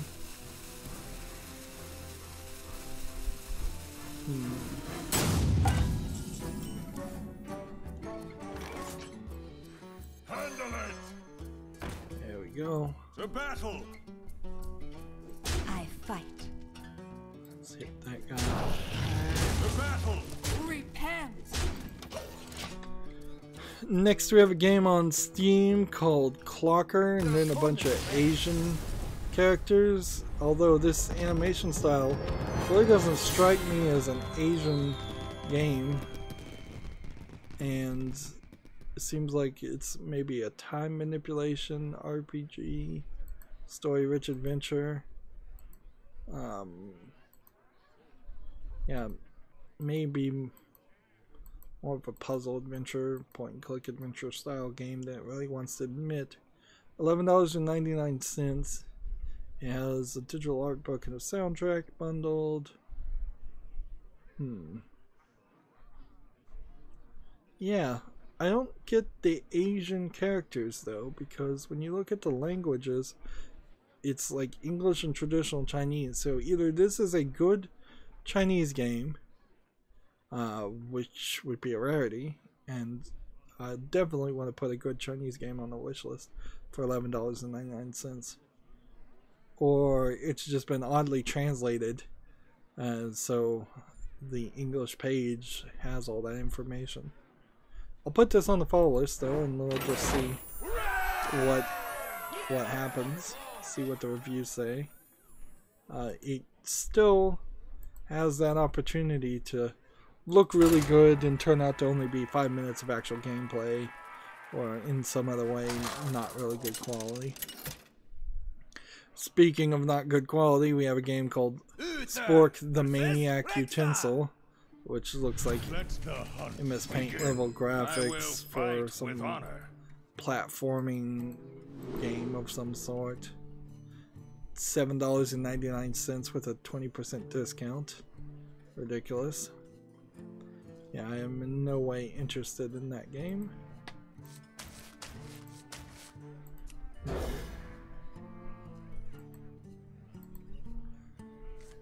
Let's see. I watched the Giant Bomb quick look, or I kind of skipped around the Giant Bomb quick look of this game. So we have on Steam Jump Force, which is Shonen Jump characters in kind of a fighting game with some walk around RPG elements too. You can see already it's kind of mixed results. I think the problem here, and this was always kind of the problem we were going to run into, is that Dragon Ball FighterZ was a good game about a good fighting game, and now that brought in an audience that is going to hold every developer, every publisher like Bandai Namco here, into making extremely good fighting games, when the industry has been for years making mediocre quality fighting games with anime tie-in characters. Dragon Ball in particular has a whole series of bad games. Also, you run into the problem, since this is Shonen Jump characters from different stories and different worlds interacting with each other, the stories are going to feel awkward and kind of weird in the first place.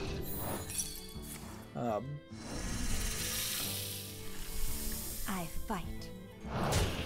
So that is another thing. Reporting for duty. So Jump Force Deluxe Edition is, I believe, $89.99. The main version is $59.99. It's probably not anywhere worth that. See if we can. Let's see. We have a negative review down here. Lackluster was hyped up too much. Not worth $60. But would you expect Bandai has been releasing half? Well, I think it's. He's saying they're half-butt efforts, and that's been what they have been. Certainly. Like you're probably not going to Bandai Namco for a high-quality game, fighting game. Another review: all flash, no substance, worth 25 to 35, not 80. Meh. Another review: meh. I don't know what to say. The game isn't worth £49. Alone at £82. Story is short and tedious with barely any cutscenes, and 95% is just repetitive. Retrieving cube from replica, it just feels lifeless. Even without much cutscenes, most of the ones shown suck. The free missions and the key missions are just plain boring, and the AI sucks no matter what mode it is on. Here's a tip: just break his guard and you win. Yeah. No negative review, barely any content, not worth the price. So, yeah, you're getting a lot of reviews from people who actually bought the game on GeForce saying, yeah, this is not worth it. Now, GeForce does have a little bit of relevancy, potentially. It certainly was a little bit hyped. So, I'll put it on the follow list, but by the time I get around to looking at the follow list, almost certainly it will be removed from the follow list. Again, if I'm going to play a fighting game, I would be willing to play Dragon Ball FighterZ, because that's a good fighting game around an anime that I'm pretty familiar with. But then I think I'd work my way into some of the just standard fighting games. Maybe that's Mortal Kombat. Maybe I skip Mortal Kombat. Maybe that's Infamous. Maybe I skip Infamous. Maybe that's Blaze Blue. Maybe that's SNK Heroines Tag Team Frenzy, although I don't think that fighting game really gets played because it's a fighting game. I think that fighting game would get played just because it's a lewd anime girl game. But eventually I think I'd work my way up in skill and quality to either a DOA game or whatever the top tier Evo games are that are being played. TechRaptor has an article promoting Nutaku's newest game, so dodge cute monster girls and run like hell in Nutaku's Monster Mashing. Nutaku being the adult-only games storefront. Most of their games are not worth playing, and again, this one does not look like it really is worth playing. They're not doing... They're kind of making their own games instead of just importing games. Which, let's try Priest here. Which, honestly, if they were just importing games, they'd probably have better quality products. And maybe they do import games, but that's not what gets promoted. TechRaptor has another article. Catherine Full Body arrives September 3rd. Atlas has been known in the past to release these guidelines saying, well, content ID, copyright strike. I think they'll straight up copyright strike you if you try to play certain games past certain points. And the rules don't really have any legal basis. Their idea of fair use falls into what Japanese believe is fair use in Japan, which may be the truth in Japan. I don't know Japanese law, but it certainly is not the definition of fair use in the copyright laws in America, which is what YouTube is set in, so we're following American law and not Japanese law. I'm not even going to get into the quagmire saying, well, maybe the United States has a treaty with Japan to follow Japanese copyright law. That is certainly what a lot of the TPP and some of that stuff was built around, and like, yeah, we're not ready to embrace any concepts like that, certainly. So, as for me, I'd love to play Catherine Full Body if it was on PC.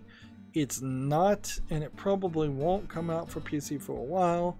Instead, they just have Catherine Remaster or the original Catherine on PC.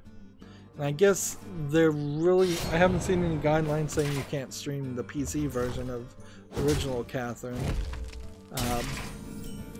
So I guess Atlas doesn't really care about that. The thing that's important to point this out, and I really don't have an article talking about this in front of me, this is just something I saw. Thing to point out here, though, is it does very much seem like Atlas of America, Atlas USA, is trying their best to convince Atlas of Japan to not release these guidelines and just let people stream. But you know, Japanese people, sometimes it's great that they don't listen to any foreigners, even people that are working with them or for them, or possibly even people that are working above them. But then sometimes it is just this old style stubbornness of we know what we're doing, and sure, we'll smile and nod yes when you're in the room, but we'll do whatever we feel like. Although more often than not that works pretty well for everybody. To just smile and nod yes and do whatever you were going to do anyways. Moving on. Gamma Sutra has an article, Get a Job, Fantasy Flight Interactive is hiring a technical art director. Now, I think you would be forgiven if you thought Fantasy Flight Interactive had something to do with Final Fantasy games. I do not think it does, though. So the technical art director for Fantasy Flight Interactive via Asimode North America. This job is in Madison, Wisconsin. It is the video game development studio for Fantasy Flight Games, a world-class creator of role-playing board and card games. So that explains why I've never heard of them. They don't actually make video games. But I guess if they're looking for... well, no, it's a video game development studio that makes video games of role-playing board and card games, I guess. Which still explains why I haven't heard of them. I guess. Yeah. You are not welcome here. Let's see. Next on Steam, we have a game called Catnip Cafe. This looks like it might be a bit like Cook Serve Delicious with firing fireballs and doing top-down shooting. Actually, now that I'm looking at it, though, it's probably more of a tower defense game in a cafe setting for no reason. It's free, but it definitely looks rough in some of the 3D animations and the general concept. But yeah, it's like a co-op tower defense in a cafe for no reason. You are the Shadow's puppet. Okay.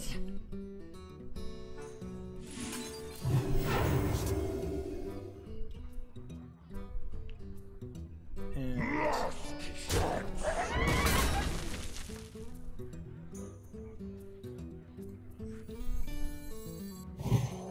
just go ahead and heal in return.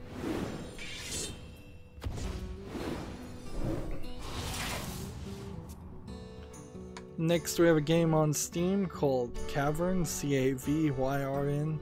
Looks like an RPG Maker game. Nothing particularly interesting here. Those tile sets, man. If you're making a game with tile sets, you're probably doing the wrong thing. $4.99 with no discount. Yeah. Like, I know from my programming background, you probably do have to have tile sets to make a lot of games. But if your game looks like it has tile sets at the end of the day, you've given it an appearance of such an old game that I don't think anybody's really going to be interested in it. So do this. In the light's name. Do this. Do this. And I want to heal. I can't heal. Darn it. I didn't realize this was going to run this way. Next we have a game on Steam called OIK Memory 3. This OIK series I've seen before. I don't think I've ever put it on the wish list though, so I'm gonna have to look and see what the other reviews on this series is. Seems like he's just flooding Steam with OIK games. Yeah, the fact that you have a bundle here for $8.06 tells me that, yeah, he's just making achievement games. Yeah, 85 achievements for 50 levels is ridiculous. Yeah, so it's just an achievement game. Alright. This. And this. You are the shadow This.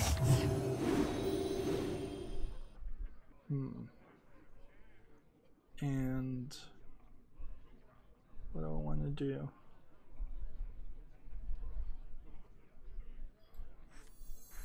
Just end the turn.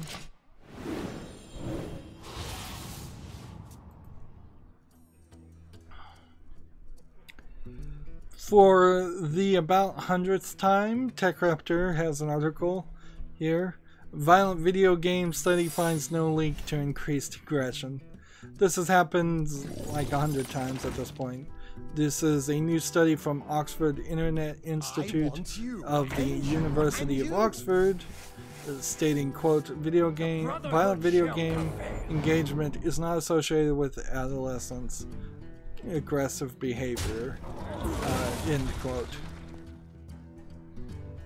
There's another quote here. The idea that violent video games drive real-world aggression is a popular one, but it hasn't tested very well over time, end quote, says the lead research professor Andrew Przybylski, director of research at the Oxford Internet Institute. Quote, despite interest in the topic by parents and policymakers, the research has not demonstrated that there is a cause for concern, end quote. And we could go on, but there's a couple more quotes, but yeah, hundreds and hundreds of times this has happened. And at this point, hundreds and hundreds of times this has been brought up. At least dozens and dozens of times it's been tested and shown that there's no real link or a small increase in aggression in the next 5 minutes with dubious standards like of what they mean is aggression or not. And a lot of studies are dubious in their testing methods. It's like they test if somebody is willing to share a cookie with someone else, and before they play the violent video games, then they play the violent video games, and then they ask if they're still willing to share the cookie, and anybody who says no, they're not willing to share the cookie at that point is labeled as a violent, being violent. It's like, okay, not realistic. And the level of violence has always been incredibly, incredibly low. The pleasure is mine.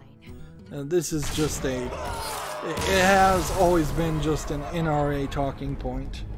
It is coming directly from the National Rifle Association, who is sending lobbyists and paying money to politicians to bring it up.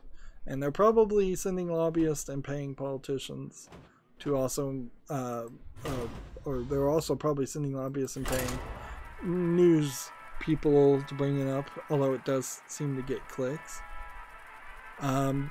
Moving on, I don't want to get hung up on that conversation because, I mean, it's done. It literally is just like, stop talking about it. The conversation is over.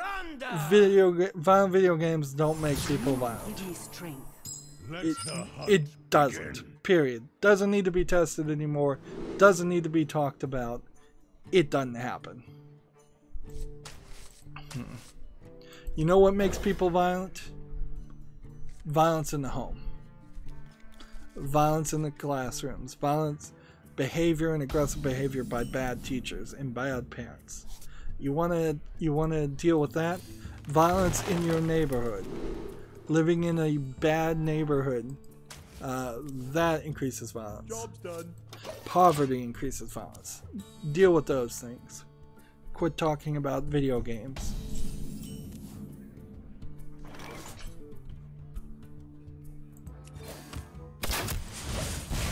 GameIndustry.biz has an article. Plug-in Digital raises $2.25 million for its expansion into Asian markets.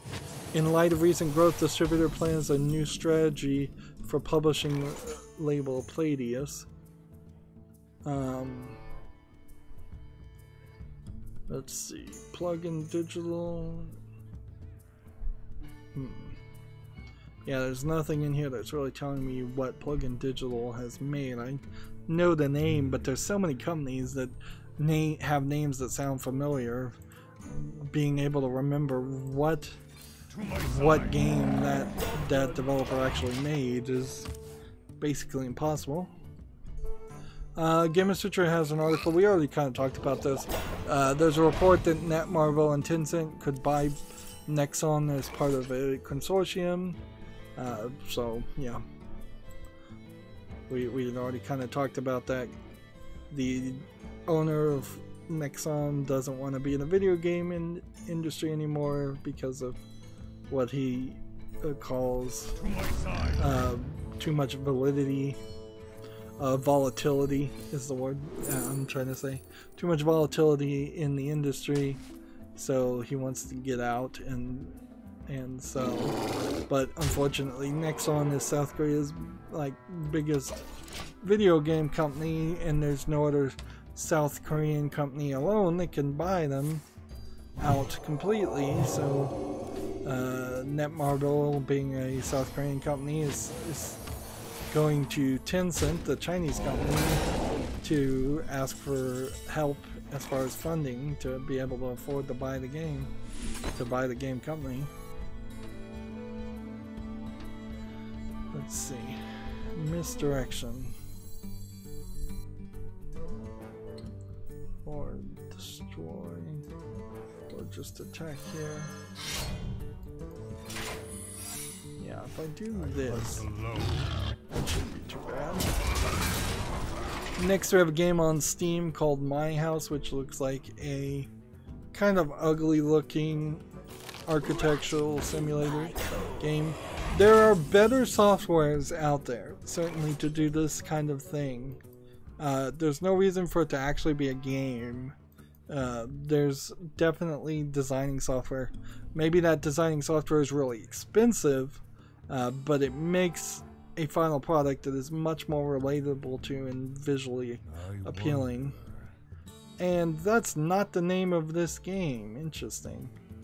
We scroll down here and the game is called Hentai Temple 2 for 59 cents. So clearly what this is this was a low effort sex game that was trying to sell itself, and they got forced into replacing and changing their name, and it didn't fully lock in.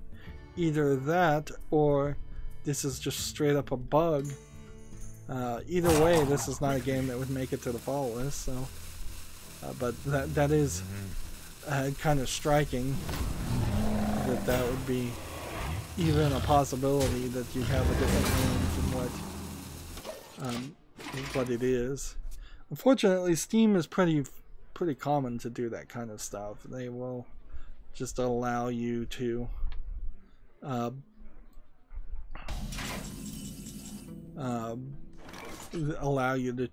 to kind of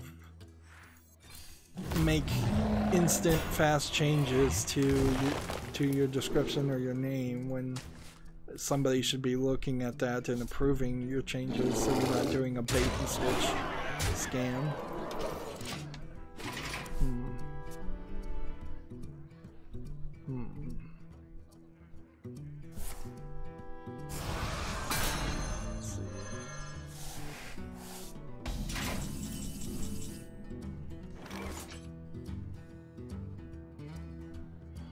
I'm looking at somebody's Twitter feed.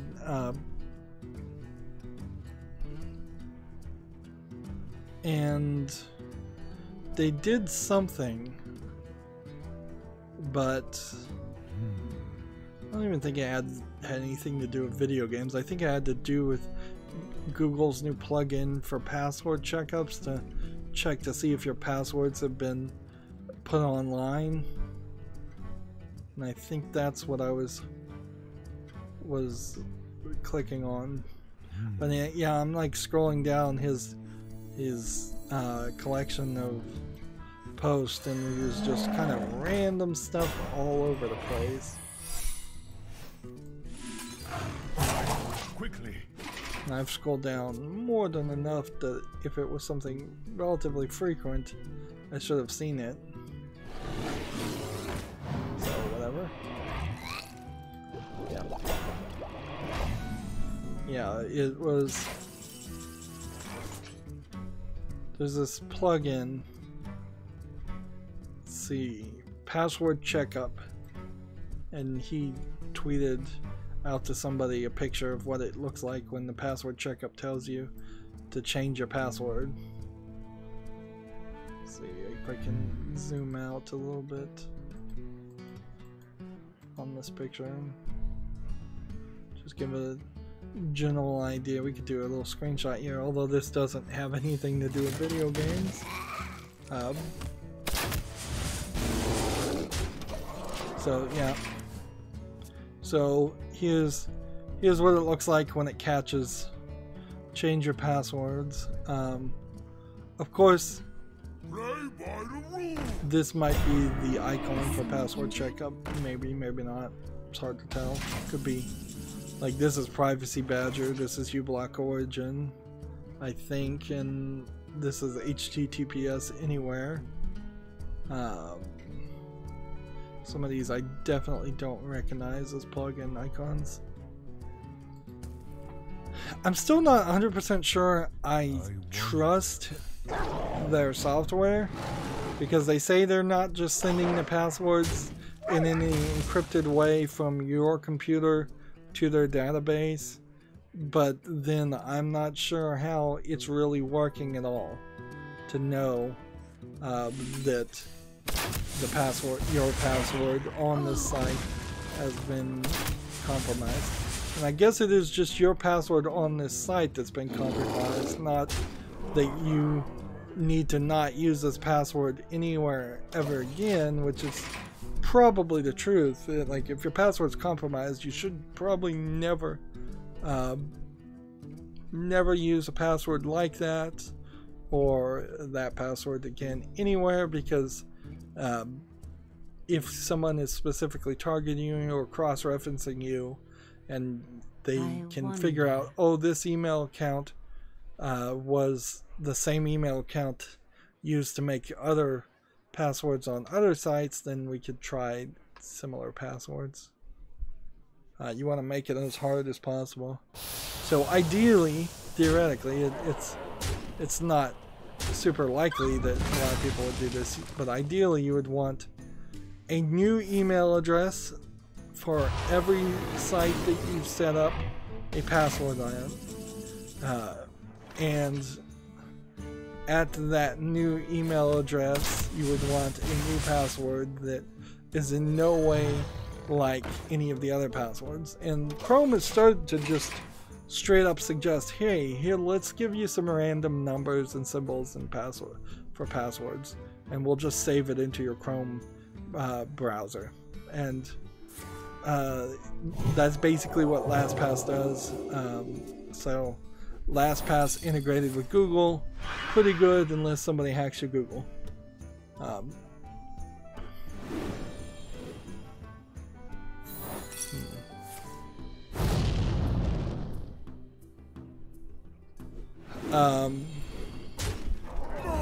Moving on, TechRaptor has an article, Find True Love in the All-Ages Yuri visual novel Lily Cycle Rainbow Stage.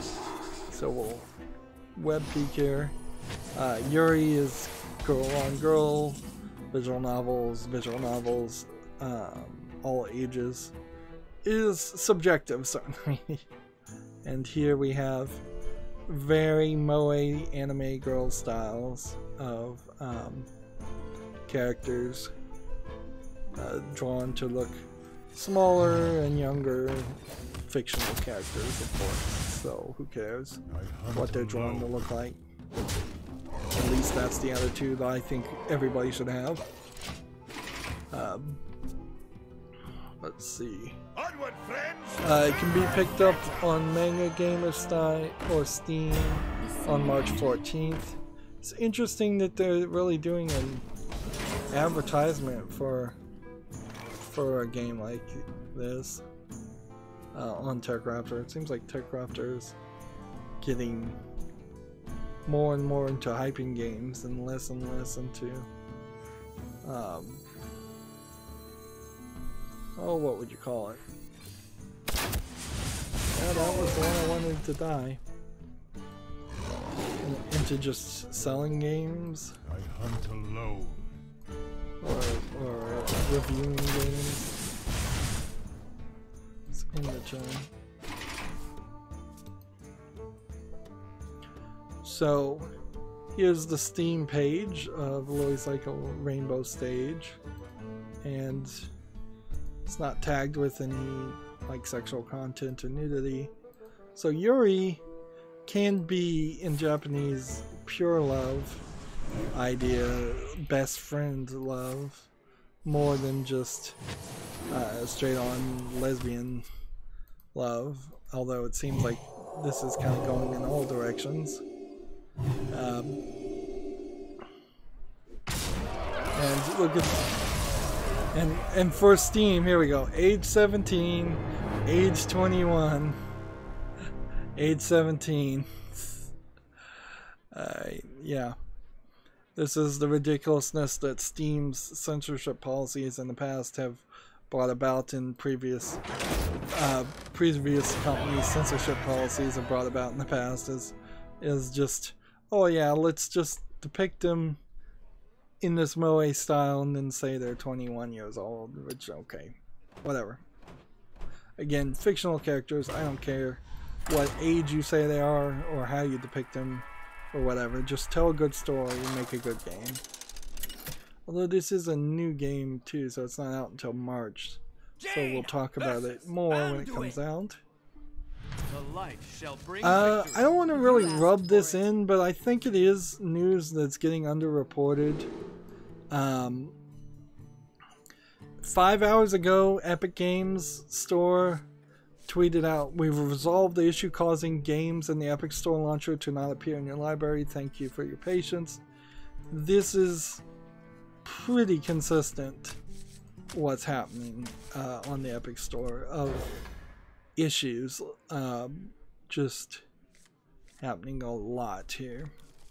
Do these same issues sometimes pop up on Steam? Possibly, but the Steam support, which I follow, I'm pretty sure, doesn't tweet out small issues, only big time issues. YouTube, which I follow, doesn't tweet out big issues, except for the times that there are big issues, which only happen like once a year, pretty much. There's some minor issues that they will tweet out to YouTube creators if it's specifically only affecting the creators, and that happens a little bit more often.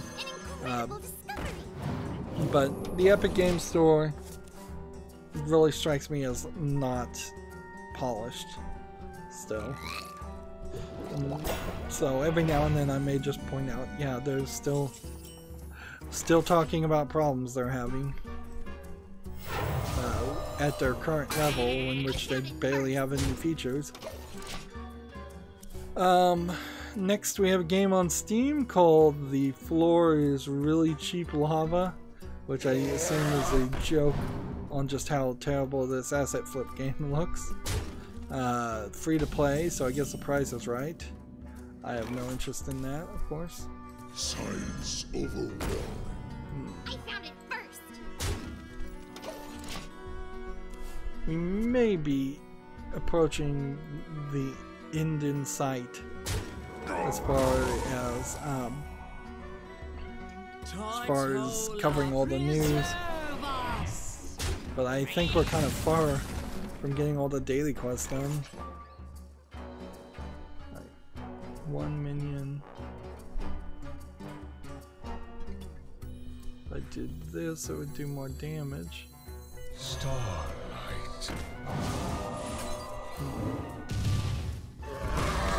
That's random minions to the hand. Game Sutra has an article. Mobile dev Next Games lays off 26 of its staff. This Helsinki-based mobile developer Next Game plans to lay off 26 developers during the first half of 2019. A decision made in an effort both to cut costs and reduce the time to market for upcoming projects. I don't know how you reduce the time to market of a game by laying off staff. It is a claim that only really makes sense if you're saying you need more money to pay for things that don't involve actually finishing your game and polishing it.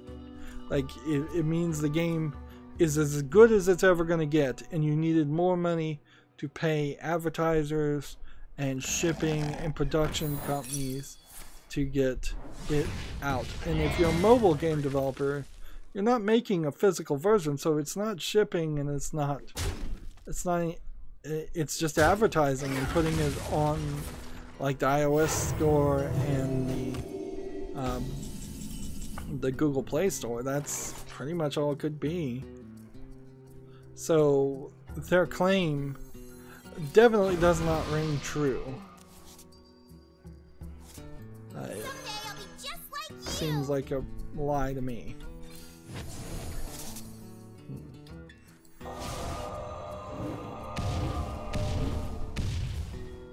I should have killed that first, and then maybe tried that again. Although that probably still wouldn't have done anything. GameIndustry.biz has an article. 134 jobs in danger at Blizzard's French office. Activision Blizzard lays off Reach Europe. Activision's Blizzard's layoffs reach Europe, but employees may have to wait months to find out who is affected.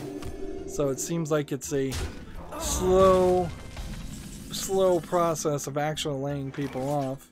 So 134 jobs are the maximum number of people, probably the actual number of people that work in Blizzard's Versailles office. So I would imagine the number very possibly will be less.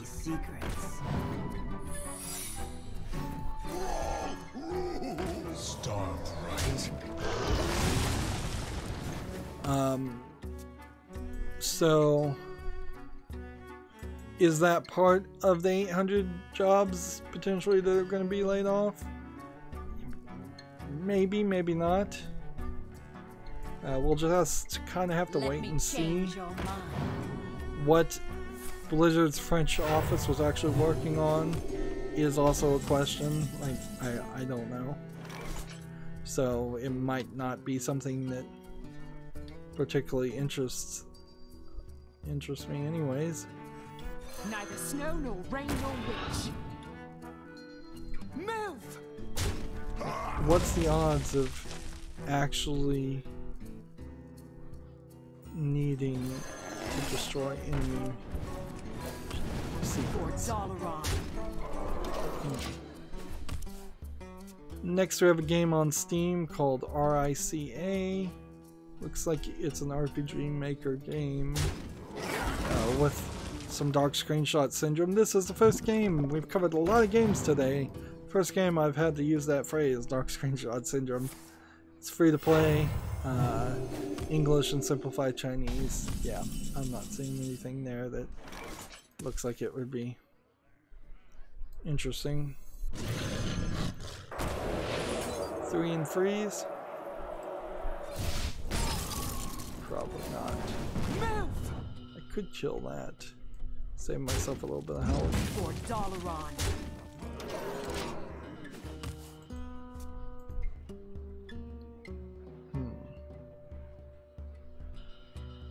Let's see. TechRaptor has an article. Atelier Lulua lights up the west this spring. We'll show off this screenshot. Looks like there's a door in the sky or something. So this Atelier series seems like it is coming to the West in a big way. I don't know if it's a good series or not yet. I haven't been able to really do the full research. There's so many different games under that series. It's coming out sometime after March 20th. And I guess I could watch this trailer while I play over here. Science overwhelmed. Let's see what this trailer shows me. Well, there's animated cartoon parts that I'm skipping through. There's some 3D stuff. There's a lot of characters talking to the screen. Apparently it's a book that was going in the sky. So it looks like it's a 3D RPG game to me. Yeah.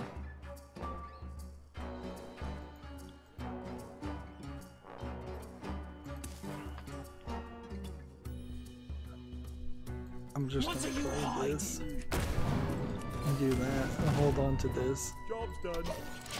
So yeah, not a lot in that trailer other than just a general idea of the 3D graphics looking pretty good, but a little budget too. This is not going to be top tier AAA animation that you have, but it'll be fine.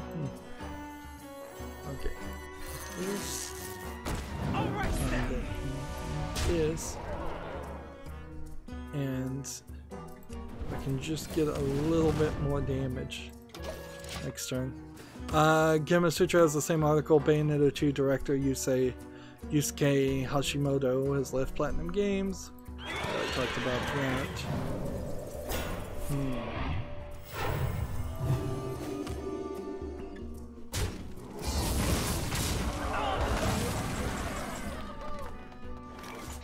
Okay.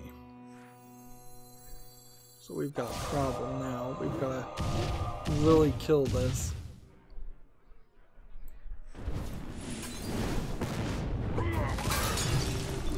Oh man.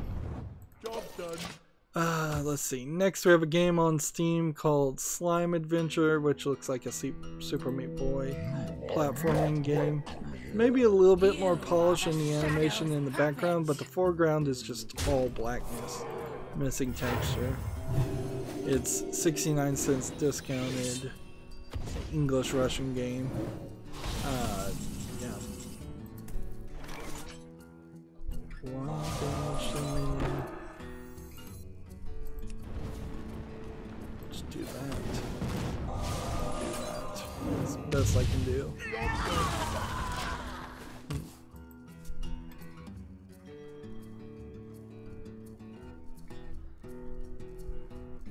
See. Next we have a game called The Queen of Blackwood High. This looks like a Western visual novel. And the animation style. Going with that marker look, certainly. And it feels like this is possibly tracing of porn stars animation. Yeah, the marker look is often not what I'm liking. Let's see, what is it? It's $3.99, 20% off. No full audio. I'll give this one a chance just to see. Like, I'd like to see if this actually is reviewed very well, but I highly suspect nobody will ever play it, and even if people did play it, they wouldn't like it that well.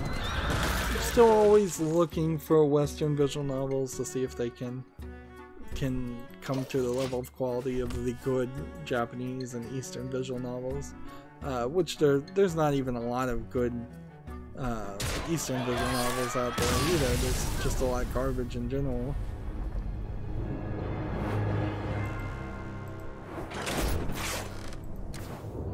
I'm still just trying to get a victory.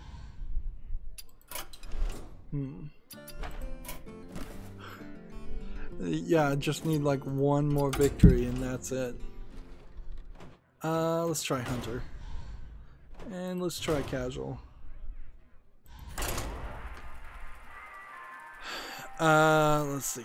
Next we have a game on Steam, Puppet Show Lightning Strike Collector's Edition from Big Fish Games for their usual $12.99 with no discount. Apparently there's a whole series of Puppet Show games for $47.65. These are hidden object games. They're always too expensive. Although maybe the quality from Big Fish Game isn't really terrible. But the expense is definitely high. Gamer Sutra has an article, Ubisoft isn't worried about an influx of new games stealing Rainbow Six Siege's thunder. I think we already talked about that article. In that exact article. The light protects. Gamer Sutra has an article, revenue down by 5.4% at Rovio, but the game segment holds firm.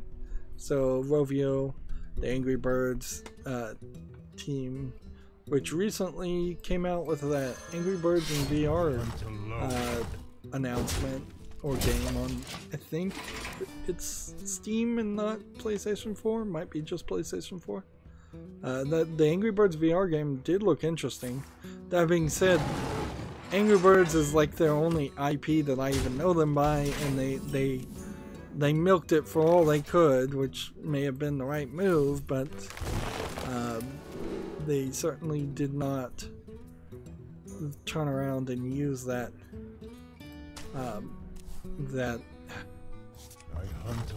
income from all the sales when Angry Birds was very popular to invest in new tentpole series. GameIndustry.biz has an article, Why Ubisoft Moved the Division 2 to the Epic Game Store. CEO Yves Guillemot praises Epic's terms, but says the move was to, quote, increase players' exposure to our own store. Which I think means the Uplay store. So they literally moved the Division 2, which is coming out, to the Epic store so that they could then drive traffic and not have to follow whatever small amount of rules Steam has about not driving traffic to third-party stores like Uplay. And so here you have the snake eating its own tail, basically. It's like Uplay, a third-party store nobody likes, moves the Division 2 to Epic Game Store, which a lot of people don't like, including myself, just so that they could use it as a springboard to move people back to Uplay, which nobody likes. Yeah, just going in circles mentally.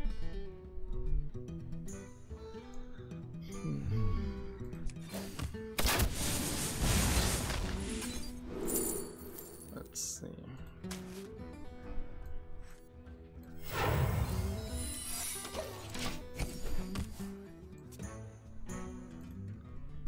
Do you like to play with fire? At this point, I think we'll skip some of the games on Steam and we'll just try to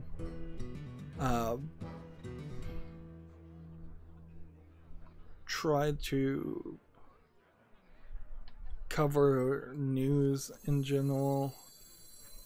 Like, I'm a little afraid at this point that this will probably be our last game, and I just want to get all the news done. Daedalic announced Unrailed as one of the 6 games it was coming out. I'm looking at a Eurogamer.de web page, which is all in German, so I can't really tell you too much about that. Here's an important game to mention, I think, so I'll kind of skip around here. So new on Steam, we have Ruby deck building game, RWBY. A Ruby deck building game. It's rated mostly positive already. Sounds slightly interesting. It's not going to be a replacement or competition to Hearthstone or any collectible card game. We're in a weird position, certainly with Rooster Teeth as a game developer and also a content creator on YouTube that was in some way in competition or spawned off of Machinima, and then Machinima was bought out and they fired everything and deleted everything off the channel. And see, I'm not even into Rooster Teeth or Machinima enough of any of their content to know how to even explain what was going on there or what went on, but I know Rooster Teeth is kind of in this weird position.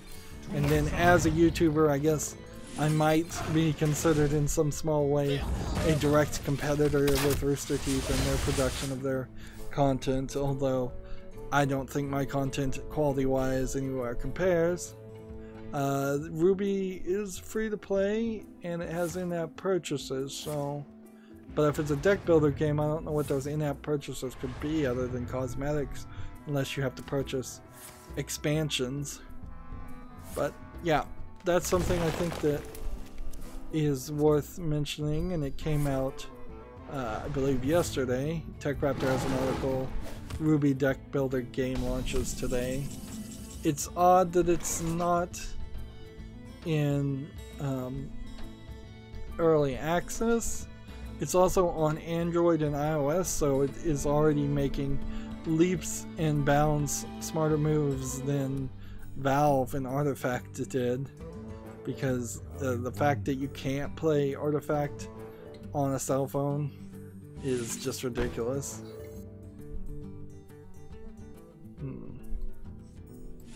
That.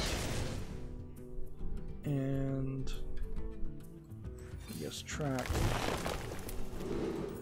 And I guess we'll take this. Deal 3 Dominion and summon a wolf.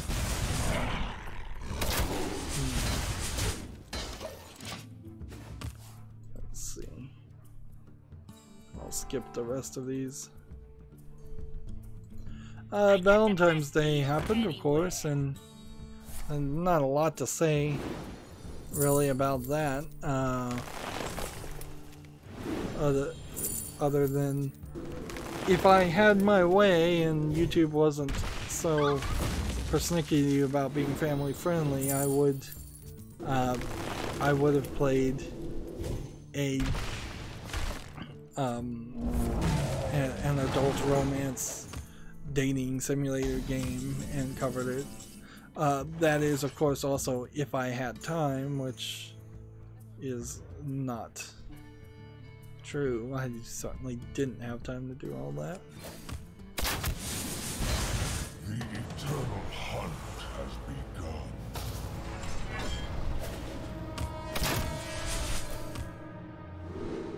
Let's see.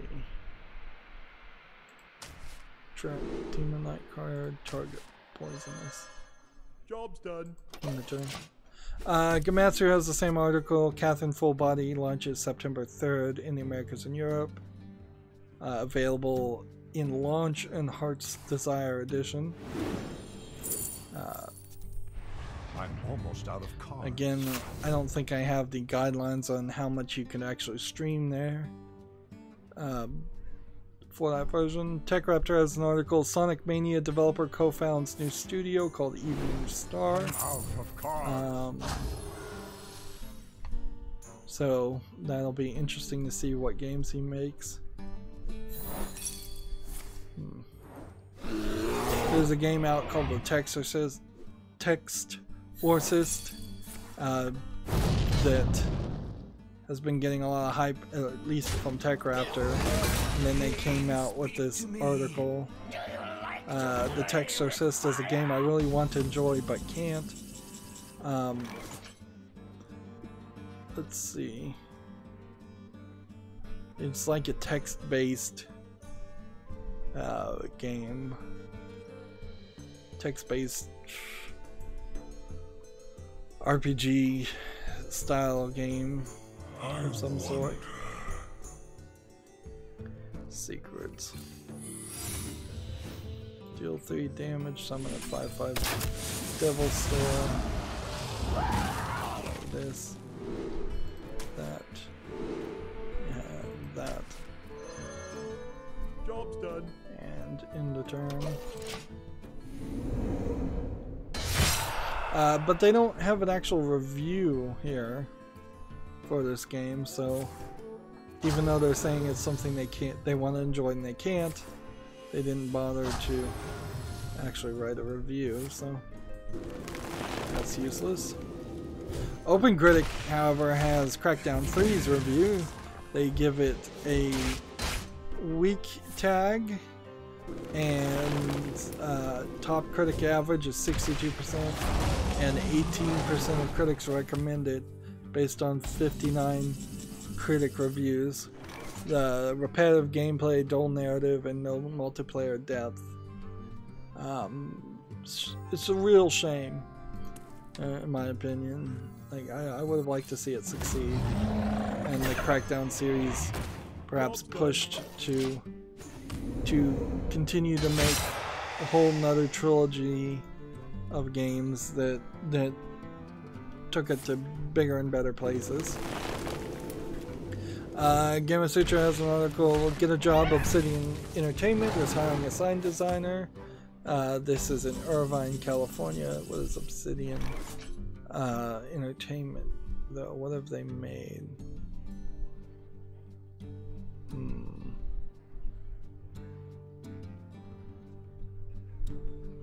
Yeah, they don't even point out what they made. I think Obsidian may have made one of the Skyrim games, but I'm not sure. This and that and that and that. A natural mistake. He's got like Mechathune or something here, and he's gonna win, I bet. OpenCritic also has Far Cry New Dawn. Let's go back to the summary though.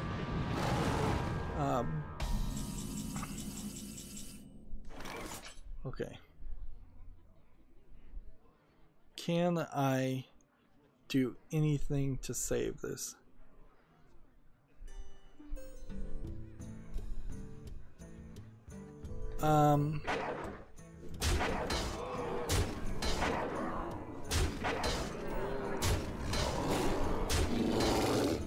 All I can really do is this and just hope.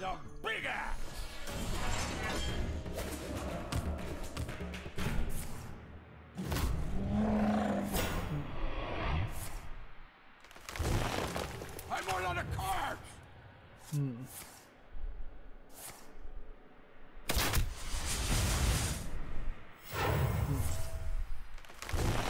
Like, the only thing I could really do is potentially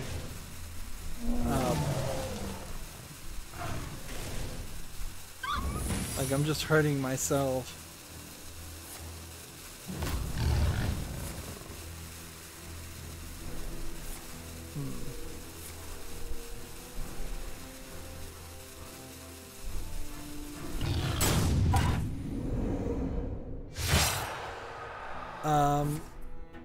Yeah.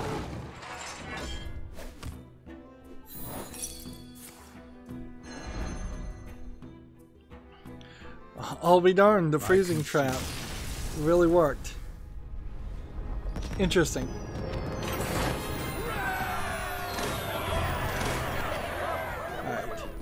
Alright. So we've got over here from OpenCritic, and I'm not going to particularly show all of OpenCritic's reviews always, but Far Cry New Dawn, it has a fair rating. The top critic average is 74%, which is an average game. 53% of people recommend it based on 81 critic reviews. So yeah, it seems like it's a pretty fair game. Mediocre, just average, nothing great or amazing there. Let me just quickly go through the rest of this news, and then we'll wrap up the stream. We have GameIndustry.biz has an article. Game Workers Unite sparks campaign to fire Activision Blizzard CEO following mass layoffs. We, the workers of Activision and their friends, have had enough. Join us in saying it's time to #fire Bobby Kotick, says the advocacy group. Now, how do you fire a CEO? You can put pressure out there and make them quit, or you can gain a controlling share and vote during a shareholders meeting. But you would have to get a controlling share of the company to vote yay on firing him, which the shareholders are as much the problem as Bobby Kotick is. So that's not likely to happen, and there might be some kind of poison pill strategies out there to even stop the shareholders from basically doing a hostile takeover like that. Next we have from Gematsu, Hollow Knight Silksong announced for the Switch and PC. So I'm not sure I was really ever going to play Hollow Knight, but now there is a sequel to the 2017 game, Metroidvania game. So is there a Switch link, or has it just been announced so far? Yeah, it's just been announced. A release date hasn't been come out yet, so that might give me a reason to play Hollow Knight if I own it, which I'm not sure I do. Let's see. Gematsu has another article. Square Enix undecided on whether the Vanilla Dragon's Quest 11 will receive a definitive edition content. There's still hope yet for PlayStation 4 and PC users. I think the answer from Square Enix probably is going to be no, though.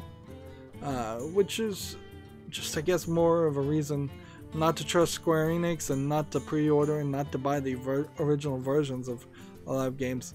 It's sadly really getting to the point where you cannot buy the original version of a game that you really want to play because you just know if it's a AAA game, it's probably going to come out with a new version, a definitive edition, and that definitive edition very possibly will have content or patches or something that makes it, where's my cursor, makes it unrealistic. Man, I still have a lot of pages and stuff.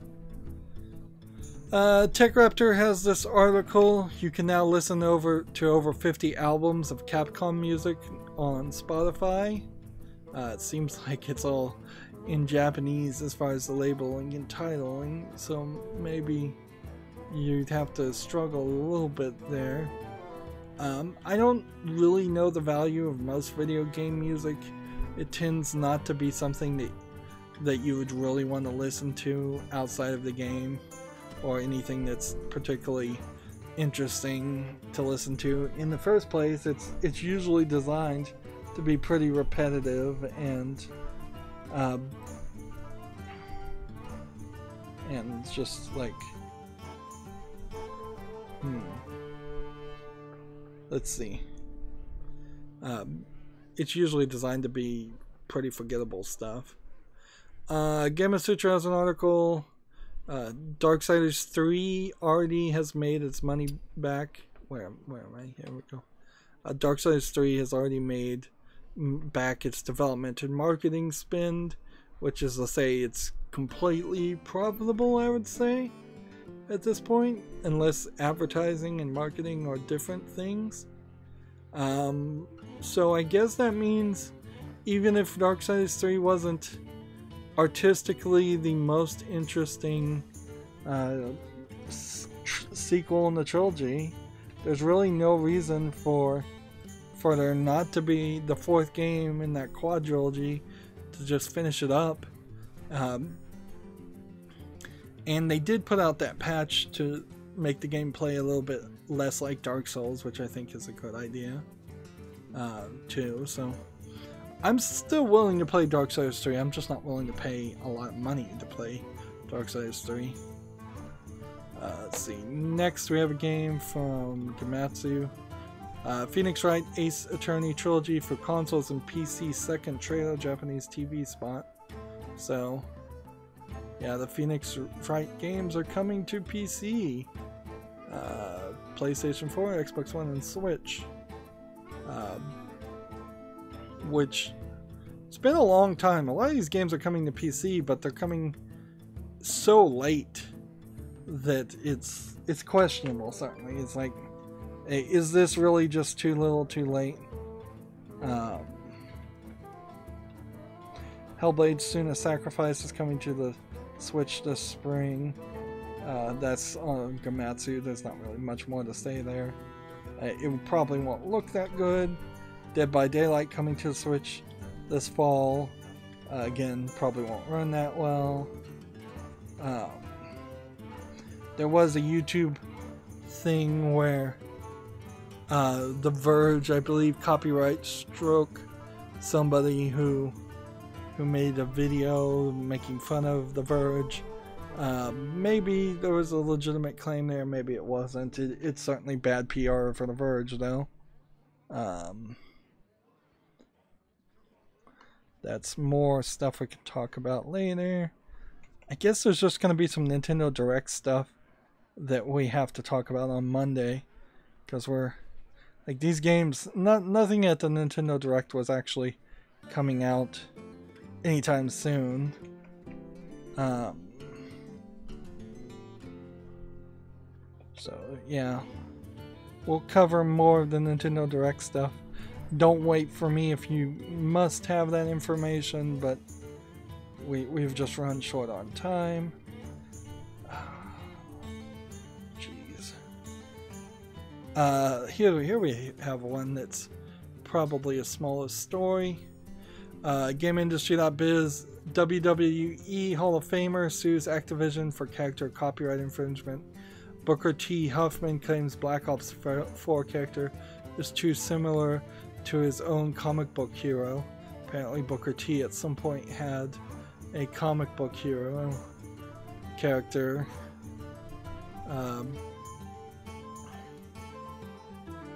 Interesting. It's a character stolen, a character named G.I. Bro that he created for 2 comic books and is portrayed at various events. Interesting idea. Well, if the WWE is behind and funding that lawsuit, that could go far, certainly.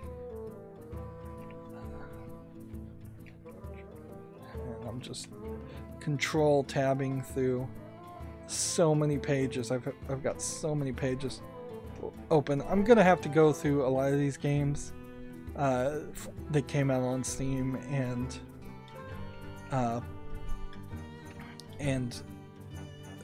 just put them on the follow list if they look good, or keep them if they look good, and I'll just get rid of the ones that are total garbage, because there's not a lot of reason to show off the total garbage other than to say, hey, there is still a prevalence of total garbage, of a lot of garbage games coming out on Steam. Yeah. See, I just hit a point where I left a bunch of games open Wednesday, and so we did not see any of the games that came out on Wednesday either. So this is just a bad week in general. And that got me to the Humble Bundle store after control tabbing a lot. There's nothing on the Humble Bundle store that needs to be talked about. And I seriously doubt that there is any new news on Twitter. So let's not go through that at all. As for people just wanting to see Hearthstone, they've not been able to see any Hearthstone for a while now. And yeah, we went at least 30 minutes over an hour at least. that's not a big deal. So that's going to be it for this stream and this recording. As always, I ask you to like, share, subscribe, comment, and watch every second of my videos. If you want a friend or follow me on any social media sites, there's a whole bunch of links down below in the description box. And if you want to support me even further, there's a link to Patreon, or you can friend me on Steam and gift me a game off my wishlist. Thank you for watching. Have a good evening.